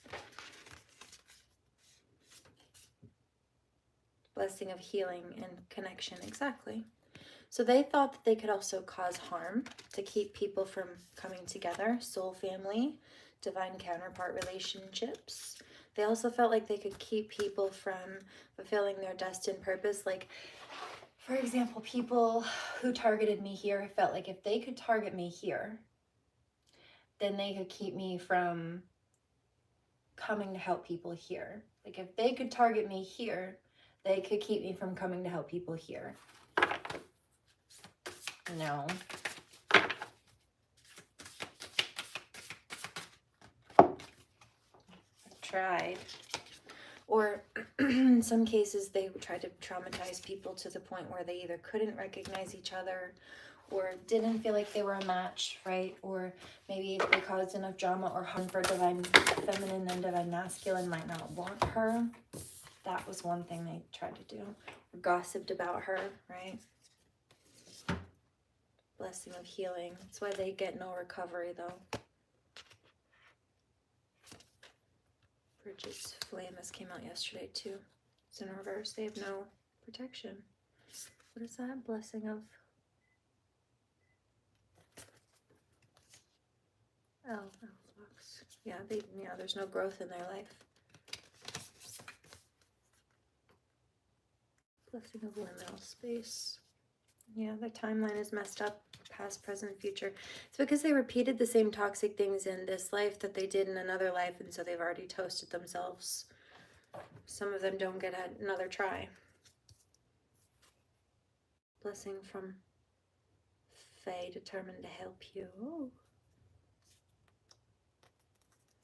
For the karmics, it's in reverse, though.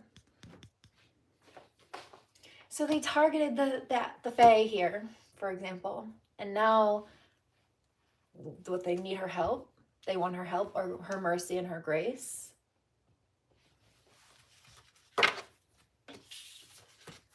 Foolish. You know what I noticed lately? things that have been tending to overwhelm other people lately that they've really been struggling with are not really a problem for me. So I've been able to help out with things, certain things. But the people who are struggling to do certain things are the same people who were, in some cases, pretty grimy.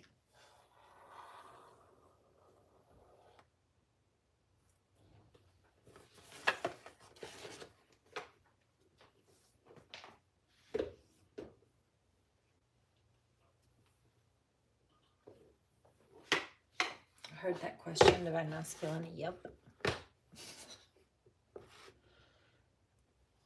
There's that.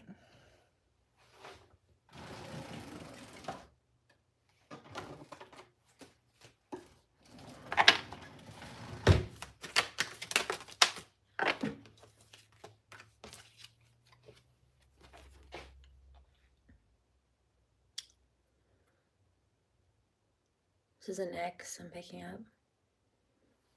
Just getting karma for being a bully. Yeah, scorn love. There it is. It's trying to judge you or your family or your religion or your culture or your spiritual belief system. This, I'm picking up that this is a person who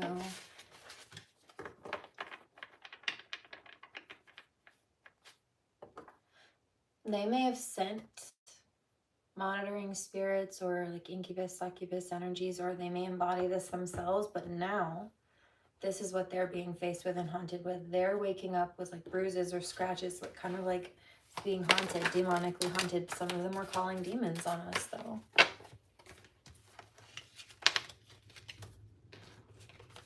It's a plow truck, it's loud, it's snowing outside. Digging up dirt to use on you later.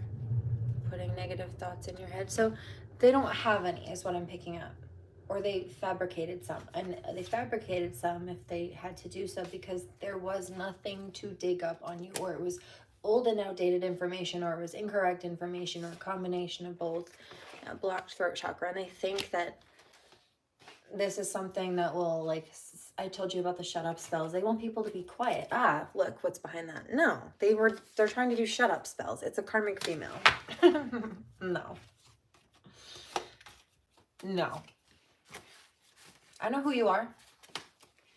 You're not worth giving clout, so I will not be speaking your name, but I know who you are. Stay seated.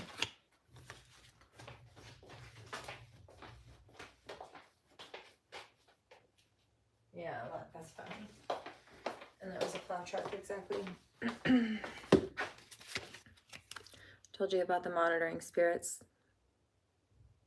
That's what that is. If it's in reverse, so no. And grimy. Remember, my stomach was screaming a few minutes ago. So, there's that. Told you. Incubus, succubus. That's what that is. I can't make it up.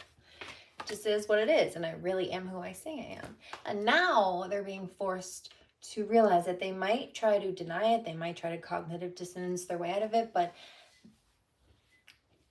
there's no way to fake that. It just is what it is, and I don't need to. And what a waste of time in life it would be for somebody to do so. Especially when using my channel to whistleblow when I had no other choice, made me take losses. Don't you think if I was pretending to be a fake psychic, I wouldn't whistleblow and do that shit if it wasn't freaking lucrative? How, like, what?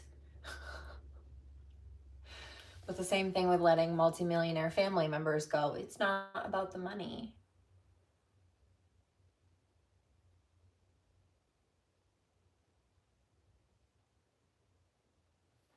Never was. Which is why, despite the fact that they still have it and I've been struggling, I'm the one to have let them go. They kept trying to reach out to me, just emailed me a few weeks ago, and when I cut them off, showed up at my house and sat outside for an hour. till I turned the lights off and belly crawled to the back.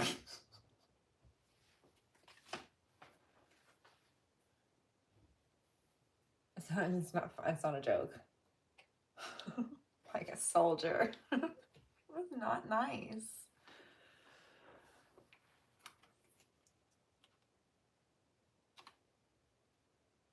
But I don't care how much money can I buy. I cannot be bought.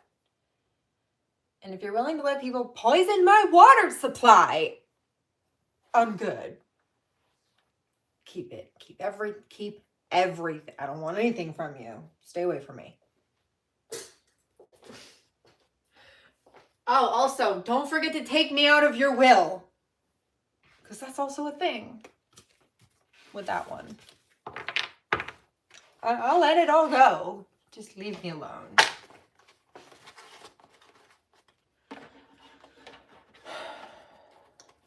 It's not worth my well-being. If I have to put up with toxicity for that, that's not worth it.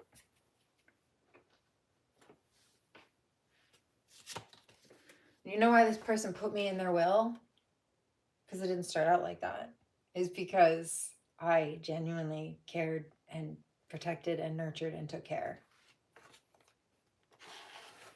But these people had the resources to fully just get me out of damaging situations and didn't.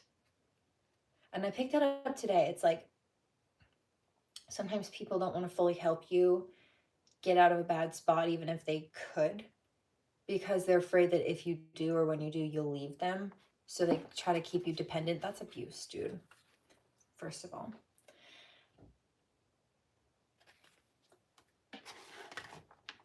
And then subsequently, when people try to blame you for the symptoms of the damage they are doing or letting other people do, that's also not okay. That's victim blaming. And the only types of people who do that are abusers. People who support and enable them, meaning they're also accomplices to abuse.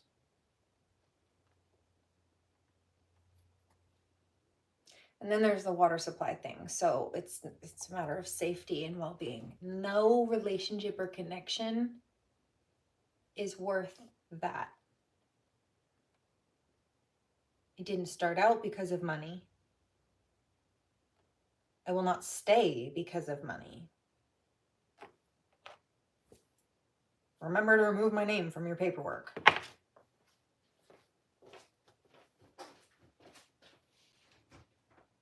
Also,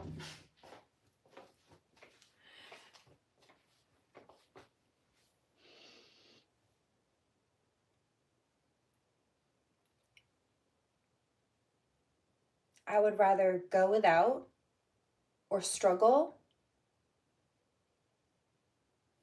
than have something and have somebody, or especially a man, try to hang it over my head and say, well, you wouldn't have that if it weren't for me. I'll keep it. I'll get it myself. Might take me a little bit longer. Might have to put in some elbow grease, but means there's no attachment to you with it. Bye. Right. Third eye chakra. Yeah. People think that if they make you dependent, they put you in bad spots, then you're stuck with them, or that you won't leave. I've been picking this up. There's a fallen masculine too. This is disgusting. It's kind of funny, but it's also gross and then really angering, like infuriating. And so there's this karmic fallen masculine. He's karmic now. And he also had the opportunity, resources, and he was divinely called to protect this divine feminine. But he didn't. He let people abuse her. He joined in with them to abuse her.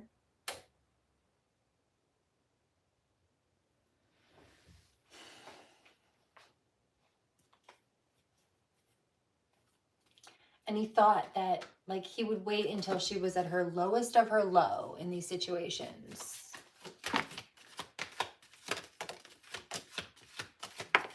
That they were causing, or he was helping people cause, or he was letting people cause. Because if she was in a really bad spot, then when he came through with some kind of offer that he should have come through in the beginning with, or even a fragment of it, the breadcrumber that he was, that she would be so desperate she would just accept it. No. No. It's not somebody you can rely on. If they're willing to put you in a bad spot or keep you in a bad spot, then you don't need that person as a savior or a rescuer. That's a setup waiting to happen. I see that coming. Good. You stay gone. Because this energy, this particular energy, oh, it's been driving me berserk lately. Hey, Divine Masculine, I need some help. Sky Daddy. Also, let's do some cord cutting in a minute. But this particular energy keeps coming in lately because he knows that the Divine Feminine is moving on. The real Divine Masculine, or the new contract or the upgrade or what have you, is coming in. So he's being replaced. He knows this, or he feels this coming. And he's been trying to throw stuff at Divine Feminine. He's been trying to throw stuff at this Divine Masculine. He's been trying to do sex magic also towards the Divine Feminine. So be mindful. I started to talk about this earlier. Of the full moon energy on the 13th, because I have been picking up some of these karmics trying to do attacks, but also like sex magic. Gross. Incubus and succubus energy it's giving. Yeah, but they don't have any protection. Even if they try to use like crystals and stuff like that, I'm picking up that the crystal energy rejects them, or it's not a match for them. They're trying to use it. It's not working for them the same way. Huh. You know why? It's because I'm getting a flash of Atlantis energy. So, yeah, see, their karma's getting them. Conceptually, oh, that makes sense. Okay. Okay. So Atlantis, conceptually, was an island, and here's a little back narrative. There's a story about warring energies, like people who wanted to take the island for themselves, just like overthrowing any place. If somebody sees some land that they want, they try to take it, even if somebody else already has staked territorial claim over it. So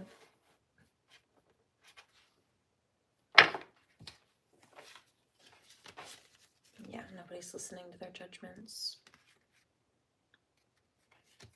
We already know better than to let people of the past back in. Their little demon spells and attacks didn't work. Yeah, see them sending this energy at us. It's backfiring. They're still mad and they're going to die jealous, but their exes are being rejected. Also, the people that they were dating that were jealous of us, especially if they noticed that whoever this is was still like fixated on us, or they were being used as a placeholder or something, they were involved. See, I told you. I know who you are. I know exactly who this is. They're being cleared out. Told you. Angels, ancestors, spirit guides. So, Atlantean energy. That's a good idea.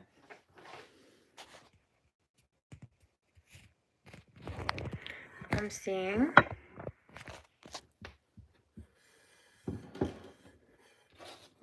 Hold on just a second.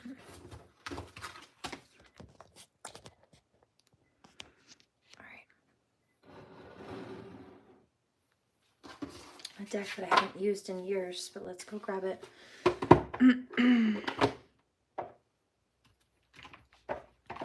So with this Atlantis energy,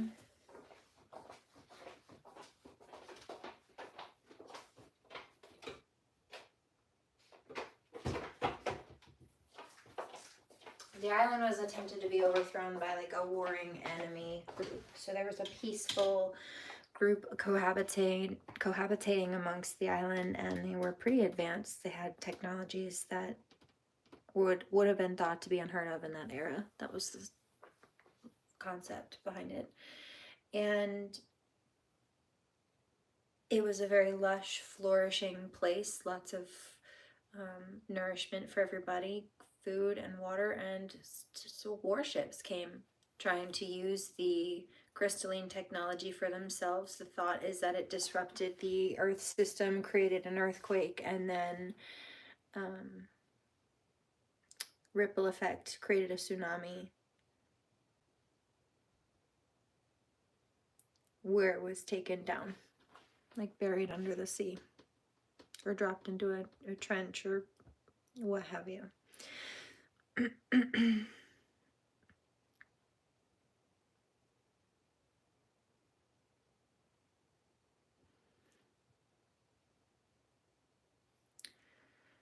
But it's kind of like that. That's what I'm picking up, is they can try to use the crystals if they want, but they're not a match to the frequency, because the crystals are being used by, the technology being used by people who are of love and peace and were using it for healing. And then you had these people trying to come and use the technology for bad, even hurting people or dismantling their homes to try to steal it and do it, even to steal the land, to steal their homes.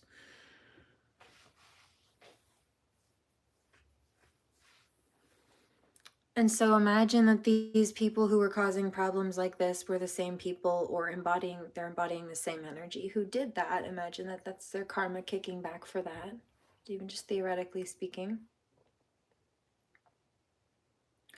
That would make sense as to why crystals would reject them.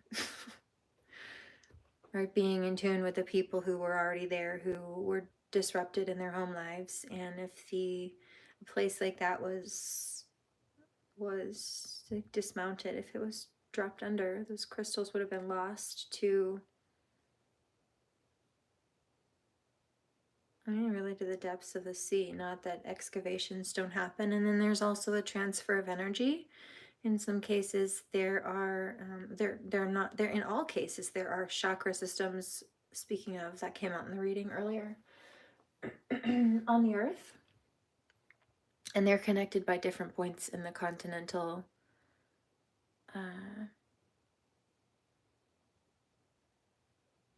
areas. There are a few of them, in fact, in a few different spots on the earth, a number of them, and then they all connect to one bigger grid.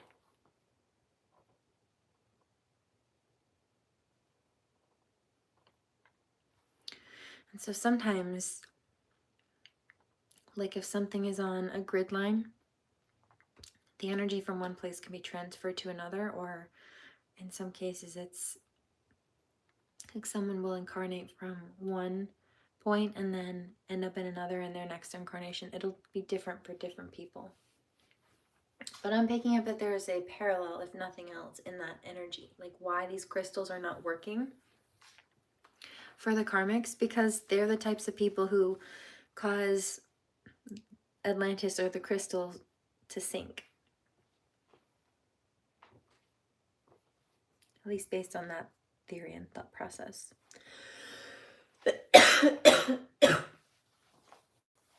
They're at a low warring frequency.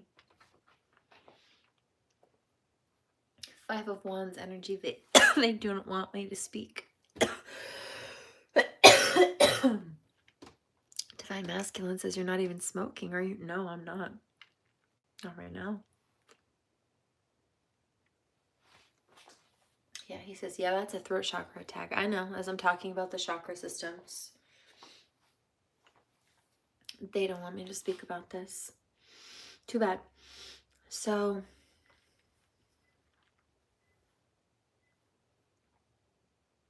if these are the people or the types of people who are, or let's say that this is a real situation and scenario, hello, who came and they disrupted the island.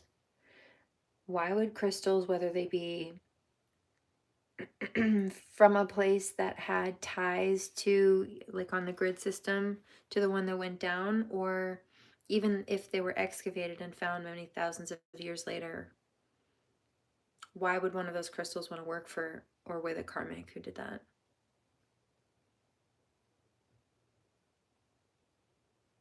Do you know that crystals sometimes run away from people, especially if they're really, really not a match, or the frequency, that's what it is. The frequency is not a match.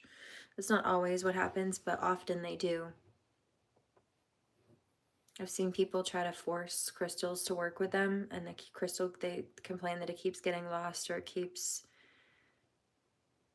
whatever. There's one crystal that I have, and I've lost it so many times over the years, but every single time, no matter where I am, it finds its way back to me, even in other places and locations. Like even on a beach at one point it got lost. It was so weird. I mean, it's not it's a pretty significant one for me, but also when they break, that can have different reference points too. Sometimes they're just done doing their job. Sometimes they've absorbed enough energy. I also notice like how many pieces they split into often, if they do. But when they run away, usually it's for a reason. And sometimes you just need a break from it. And sometimes it's just not a match for you. But sometimes it doesn't like you. And that's the case in this karmic scheme.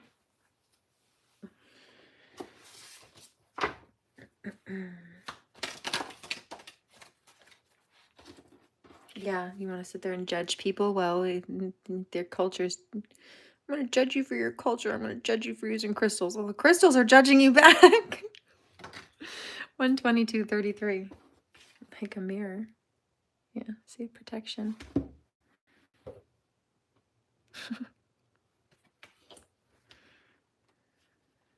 See, they've been trying to play with sleep attacks and dream attacks. That's a no for me. Yeah, see, demons, incubus, succubus demons in your sleep. That's what they wanted to do. These are exes or ex-friends. Or maybe family in some cases. Honestly, I just saw a doctor. So maybe people, like in a professional setting even, or maybe it could be work for some people, but it doesn't have to be your work. It could be someone else's, like a doctor's office where you were a patient. This is so weird. And they're mad that you left. Oh, that makes a lot more sense. It's still weird, but when you understand the psychology of narcissism, no, that makes perfect sense. As all of that other stuff that just led up to me saying that's so weird. No, they're narcissists. Perfect context. I'm not confused anymore. Oh, and this is why they're mad, by the way, because an educated empath is a narcissistic sociopath's worst nightmare. I'm full out channeling right now because I went and just my human just wants to get offline right now, but I didn't even realize what I was grabbing until I was over there doing it, and that was like automatic writing. This is a deck that I saw in the live, in the shower earlier about doing this in a live.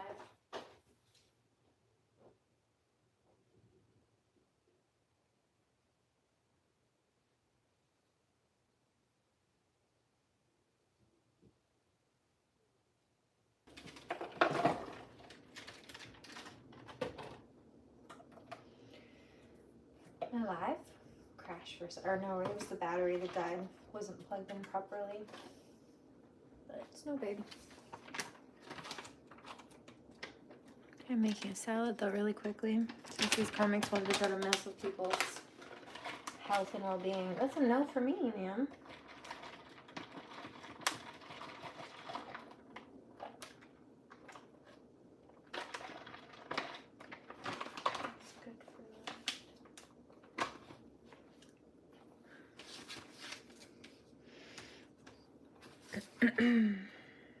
Trust the universe. The divine has a hold of this situation. If someone has unmet needs. This is about that fallen karmic connection.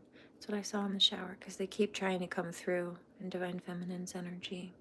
Lessons are being taught. They're learning it the hard way. Options are kept open. But there's no more coming back to this divine feminine, and it's for the highest good. You want to tell me anything else about, not this I hear, but about divine masculine? We will overcome this. Not the fallen masculine, but whatever was. Oh wow, look at the crystals. Told you. I was disillusioned. Yeah, we're not confused.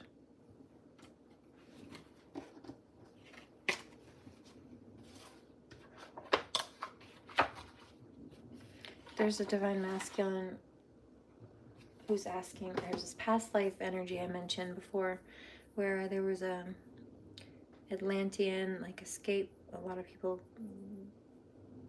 left an island and went to Celtic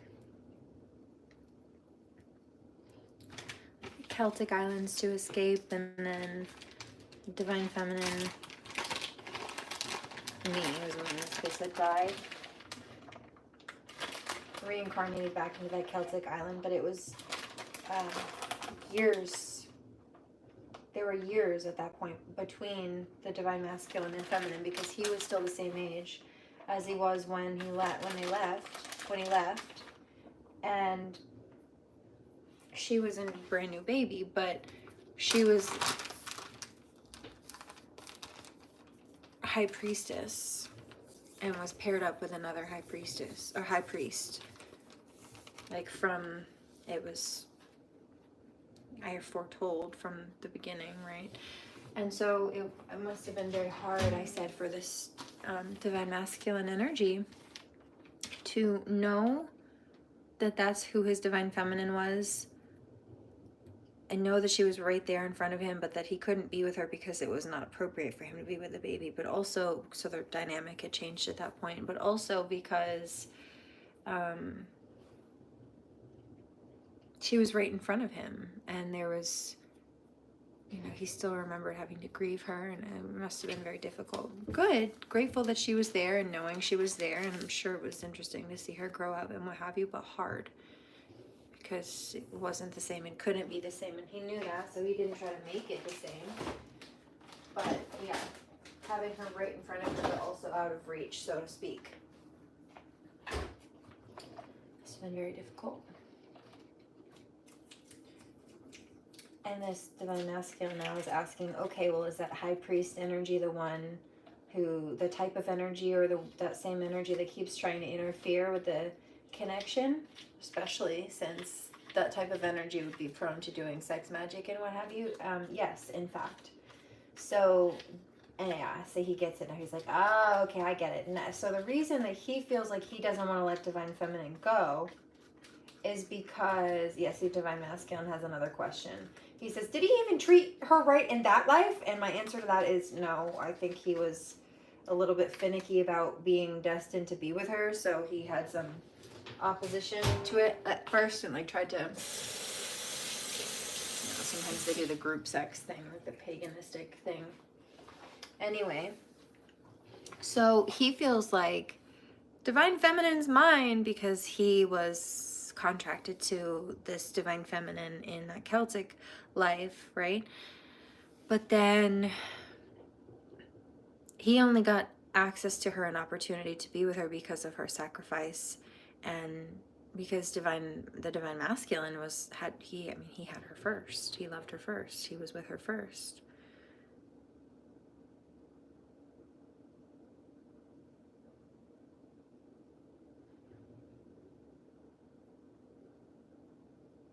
And so this karmic fallen masculine doesn't want to let her go, but he doesn't have a choice. Yeah. Divine Masculine says, now I know why he's been clinging so much, because he feels like I'm stepping on his toes, but he doesn't even realize that he was stepping on my toes, and I just had to let her go and let it happen. I'm like, he needs to get a grip and deal with it. Yep. Pretty much. So there's that energy. So it's giving Atlantean energy. And I don't feel like it's one situation. I feel like it's situations like that. There was a situation that I have a past life connection and tie to, and it resonates on that note. But I do feel like this is a collective parallel where the dynamic might be a little bit different, but the same thing about maybe these karmic males not realizing that they're the toe steppers in this case. Mm-hmm.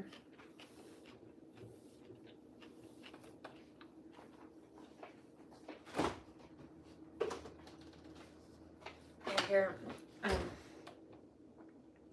I'll never do that to her again if she gives me another chance. Weird. So I think that came from the karmic male. If it didn't, if that was divine masculine, it was a reference of, to sit with it for a minute. It was a reference of, like, he's sorry that he doubted her, or maybe he thought she was interested in him because he was so obsessed with her or something.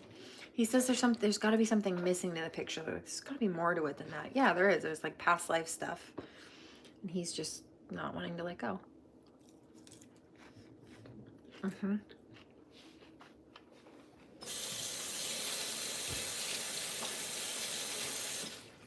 Divine masculine says that makes more sense. You know what's funny? Is the whole time I was speaking about that, the karmic male energy that was coming through, I didn't even mention it, but wanted to try to make me feel some kind of way crazy, judging your spiritual communication and what have you.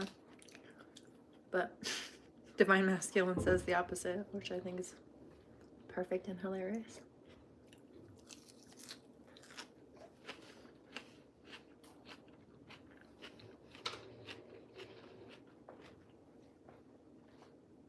Anything else?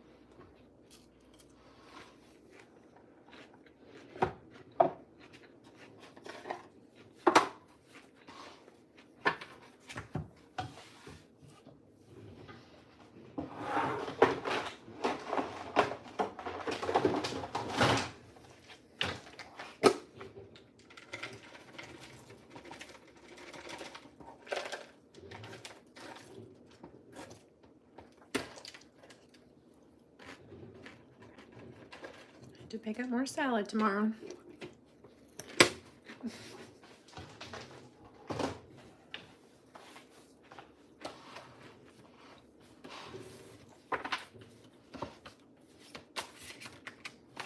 Gentle. Be gentle with yourself. Your soul is rooting for you.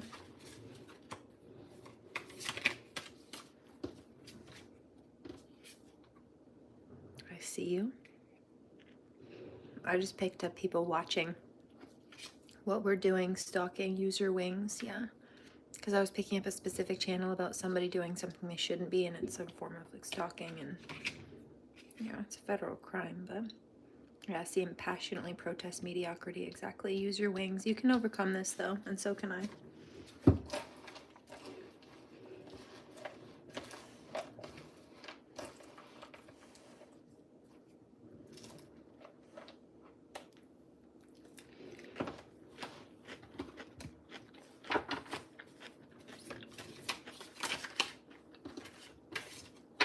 You're gorgeous by ex-ambassadors. You've got a new story to write, and it looks nothing like your past, exactly. Generous people have more to give. Conclusions are lethal.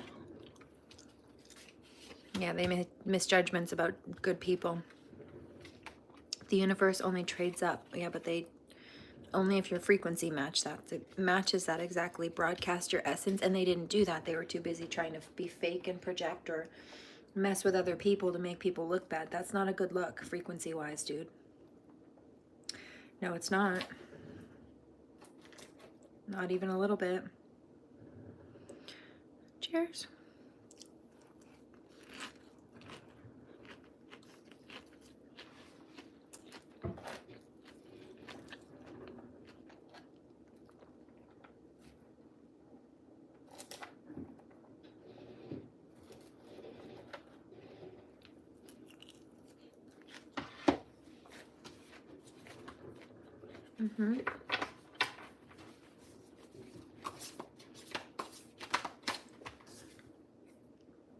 Pay closer attention to your fantasies. Crush your gimmicks.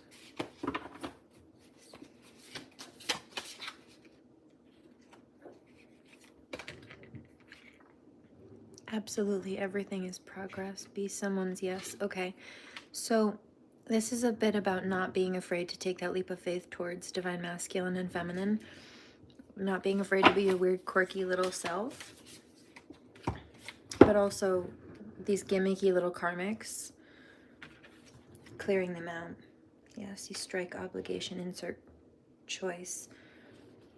It's about having space in life to not be forced into such a corner that these people were trying to back people into. Ruthless competition. So they thought that there's no such thing as destiny, or that they could swap destinies or something. But that's not it. Like if somebody has a calling, no, they can reject their calling, I suppose, but that's not what the light workers have done. These people try to bully people and snatch their calling, and trying to bully people out of their calling is not the same thing as them rejecting their calling, and so that always will fail for them. Because it's not their calling, and God's not going to accept them into that space or replacement or calling, even if that light worker didn't want the job. Knowing their heart and how evil and malicious it is and what extent that they went for that position or power.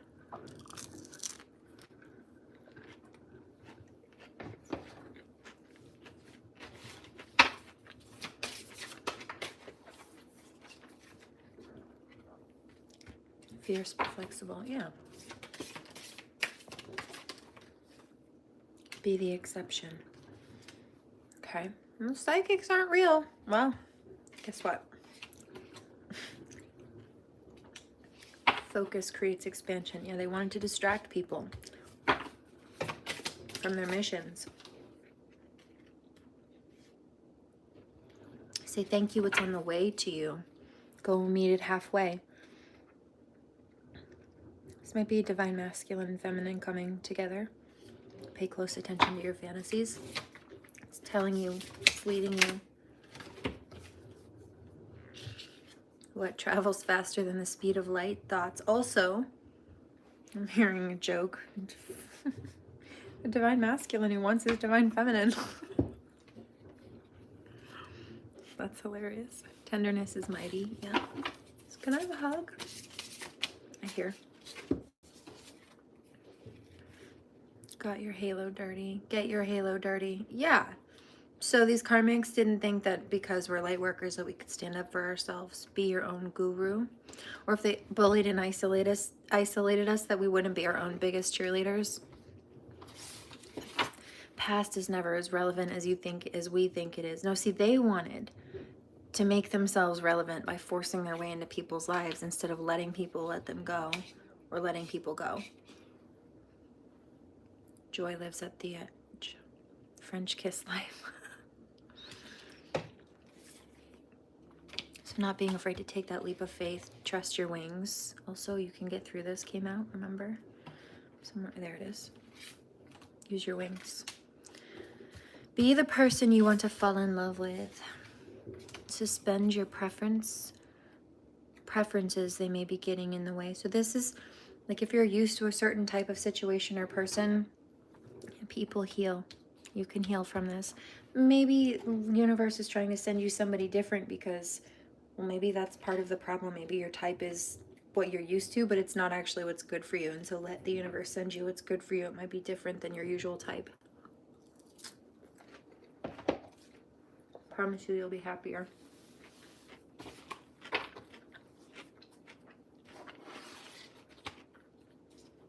Obviously, what you normally go for isn't working, or you'd still be with them, right? No shade. That's how I feel about people in my life. They lost me. I didn't lose out. Good people don't lose people. They lose us. And they did. Intention is everything. You're the expert on you. Yeah. If you're going to tell me who I am, you better get that shit right. Now, you talked behind my back. You wasted all your own time. You wanted a piece of that pie. Well, alright. Here's your trophy. Here's your fucking gold. Now get out of my face. Acting like you know me. you don't even know me.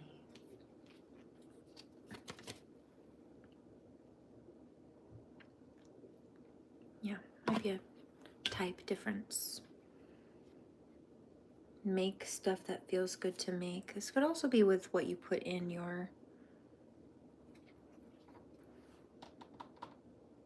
body. You just made a salad, for example. And then also I feel like this is for divine masculine in some cases. Over planning kills magic. So it's like he wants every little detail to be perfect, but it's like he's while he's spending time trying to get every detail perfect, divine feminine's ready to just spend time with him regardless of the circumstances. And so she's just kind of like tapping her foot, I see, and like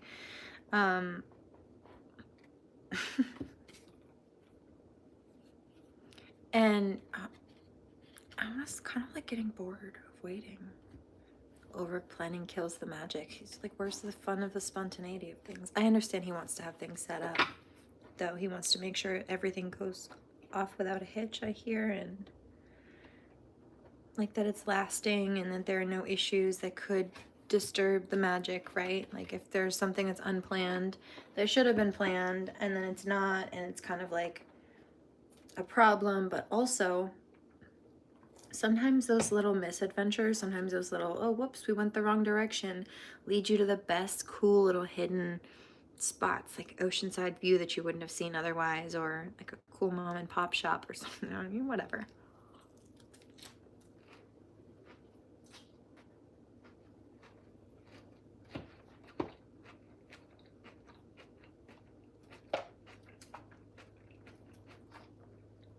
When you're with the person you love, at least.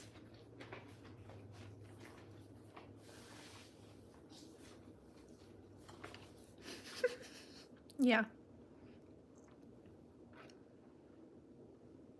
Mount your mission. So it's about taking that leap of faith, not being afraid.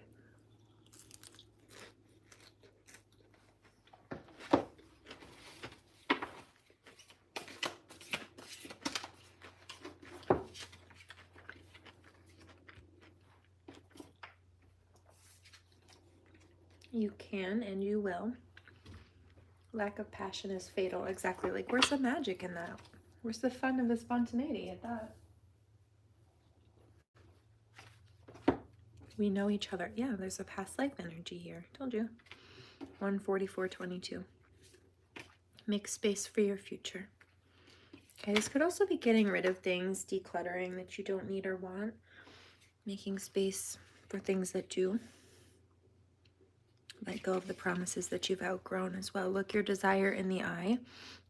So this is about being able to face what you want, but also 14444. It's about actually, if the desire is to be with divine masculine, about being able to have a one-on-one, like heart-to-heart conversation, face-to-face. Let go of the promises you've outgrown. So yeah, do it for the love. Maybe you stayed in connections that weren't good for you because you have a perception of dedication or loyalty, but like a lot of us light workers were loyal to a toxic karmic person at one point or another. Did they deserve our love and loyalty? No. Did we deserve respect and kindness or protection we didn't receive? Yeah. So there's no need to, just because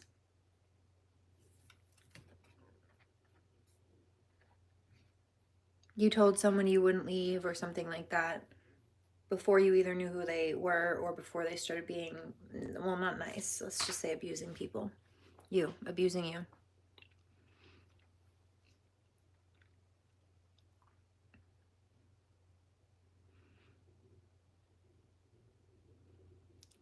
There's no need to stay around people that are bad for you and who hurt you just because you told them out of care for them that you would never leave. Where's the care for you? Sometimes abusers will use that.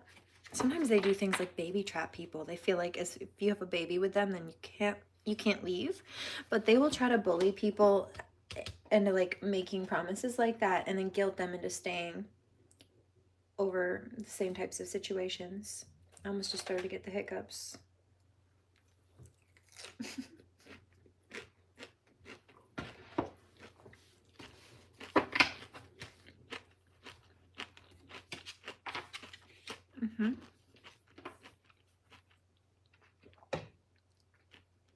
And like I said, they didn't have to believe it. How is she healing? We're still hurting her. She's a healer. Let it be easy. Joy is the most magnetic force in the earth. Yeah. Sleep on it. The dream messages came out. Angels, angels everywhere. So there are angel messages or dream messages that'll come out. You've also got angelic protection. Thank you, Archangel Michael, also, and the team. Holy Divine. It's often best to do the opposite of what your fear is telling you to do. So why do you think I made a salad? First of all, I picked up the energy where I needed to. My stomach started yelling at me. But the card came out where it says karmic is trying to, what was it, like to kill your appetite or something like that? No. You relax.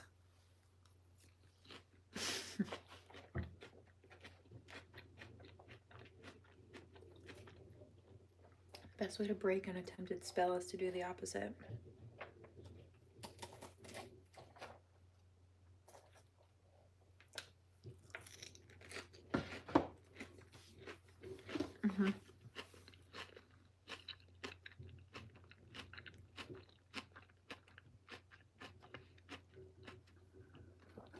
I hear that. Somebody says, well, what if they're doing spell work? Well, that's the point. I heard that. I feel it sometimes when it comes through. And sometimes, even when you have protection, you're shown enough, if you're tapped in and gifted, to let you know like that somebody's playing with something or directing hatred towards you. Yeah, say what your soul needs to say.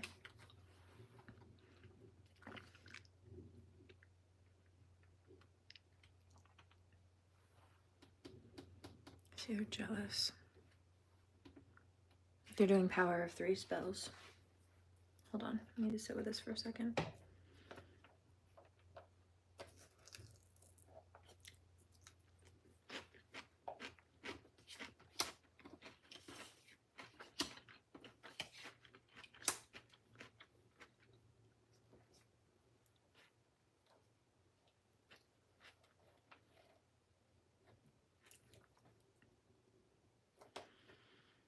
But regardless of whether it's an actual spell or some degree of narcissistic control, like if they want people to be quiet or shut up, then speak the truth. You tell the truth. If they want people to, I guess, be upset for whatever reason, or so they can try to control a narrative, do your best to regulate as best you can.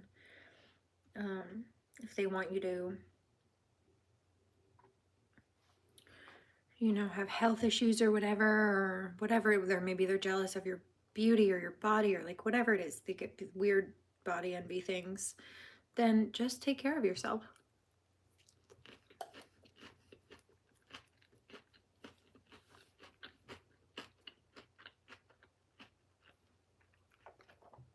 It's a cross channel, hold on.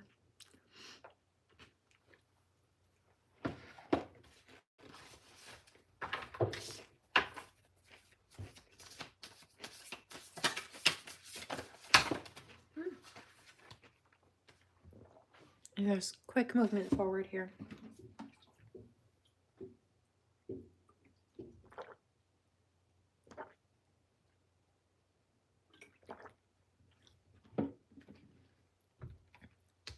So expect this, be a superstar, to move quickly.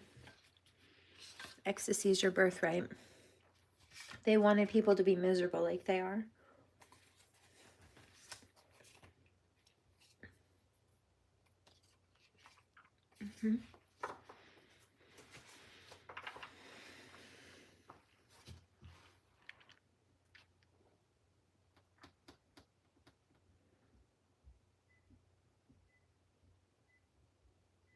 Picking up a couple of questions. I'm not going to get too deep into this right now. Somebody had a question of like, how do you notice? I'm not going to get into that one right now, but with it back to this first reference.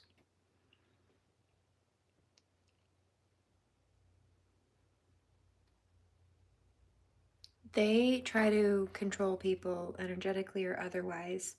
Let's say it's with the spell work.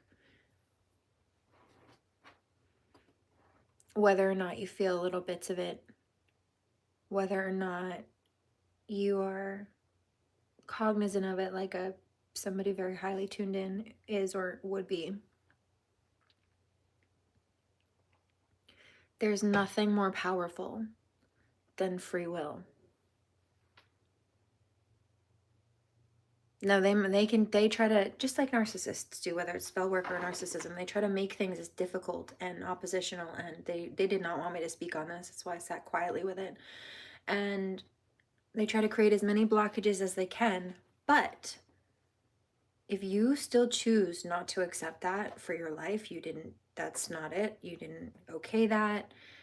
You continue to, again, clear through whatever it is that is the issue. You continue to focus on that healthy goal. You focus on healing. There's nothing more powerful than that free will, at least comparatively speaking, right? Their desire to control you or target you, especially with energy, is not more powerful than your free will. So do the opposite.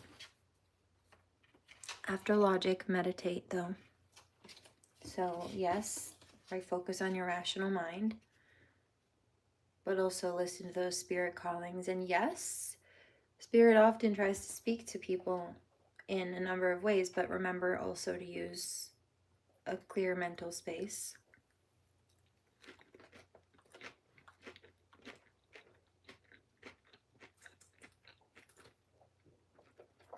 Can't really have one without the other and be healthy.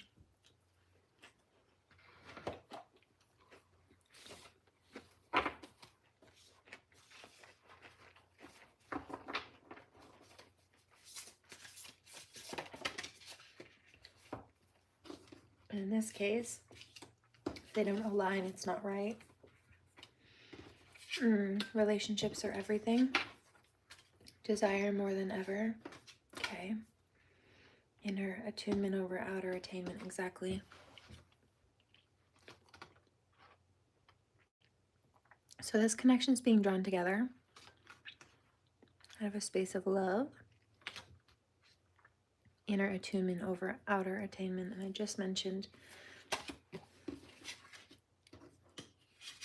that. Put down your shield and stand in the rain of blessings, exactly. It's like when you close your heart so that you don't get hurt, it might keep you from being hurt as easily, but it also keeps you from love, closes your heart to receiving love. Determination is so beautiful. Are you expanding or contracting? Expanding is often ideal. So don't let these people try to bully you into submission or fear out of being who you are, standing up for yourself. What do you really want to happen? If it doesn't light you up, you're not the right person for the job and you're free to go. So if this is not a healthy situation and it doesn't make you happy, then let it go, divine beings. And as far as these karmics, right, they're still not happy if you're trying to take what we have or targeting. Like they think that it's what we have, or I keep hearing fulfillment at the job. Let's say it's somebody's job, like job poaching. Somebody sees a light worker at their job and they're fulfilling their life purpose at their job, and they see the light worker so happy to do the job that's meant for that particular light worker to be doing, and the karmic thinks, well, I want to be happy like that light worker, or I want to take their job from them because that looks like that's what's making them happy. And then they get the job of the light worker, and not only is it not fun like they thought, they don't understand why the light worker seems so happy doing their job. They don't really want the job. It's like, but the thing about it is it's the same job. It's just that they come with different frequencies and different perspectives. The light worker was happy to be there doing their job because it was a good fit for them. It wasn't for the karmic who tried to step on the light worker's toes.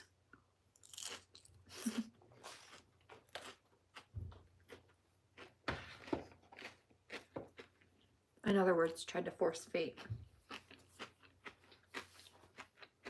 And then they get mad at the light worker, and they often obsess over the light worker,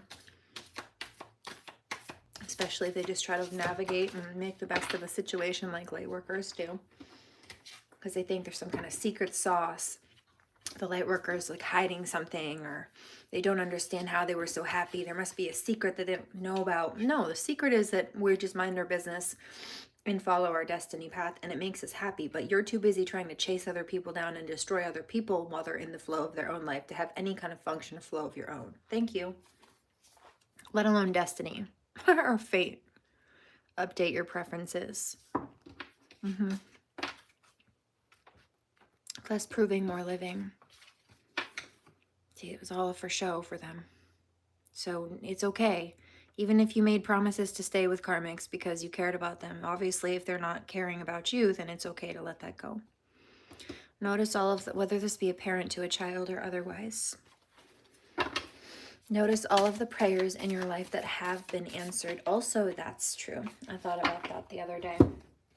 How so many people are always chasing the next thing, and they don't remember to be grateful for what they have, and they forget that even though they might still have goals, they might still have more things they want to reach, they might still have more money they want to make or whatever. Generally speaking, at one point, wherever it is that they are now, where they're praying for more, at one point they were at a place where they were praying for what they have now. So don't forget.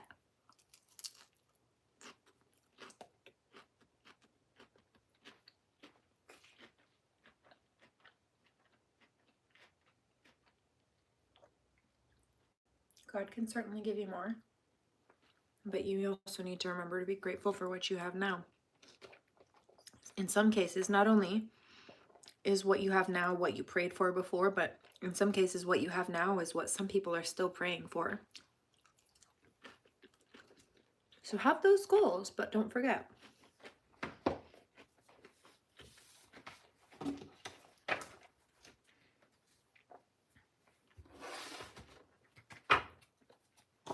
And use it as fuel, motivation.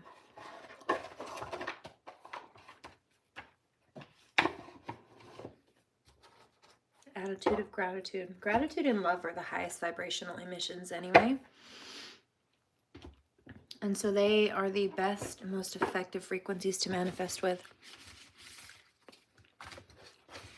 Love and gratitude.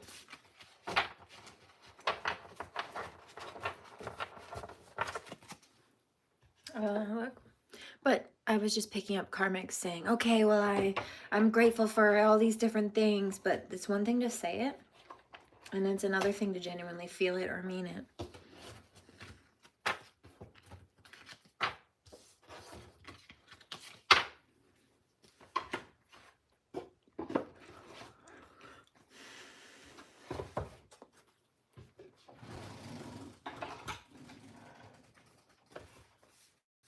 I'm not sure if I can finish the salad right now. We'll see.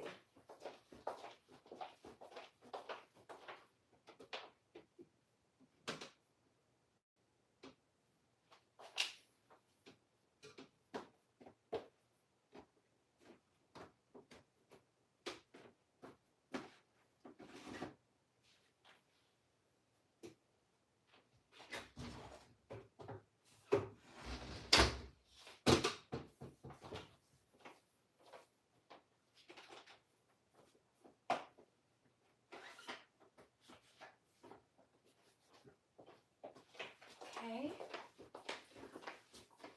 Is there anything else that you have to say? Anything else? True love. That's it. Your love is here to stay. There's loyalty and fidelity between the twins.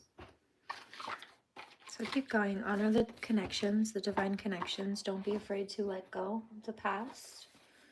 And be mindful that some of them want to get back in. Obviously, it didn't work out for a reason, so remember that. Remember to pray. Do no harm, take no crap, and I'll catch you on the next one. Blessings and namaste.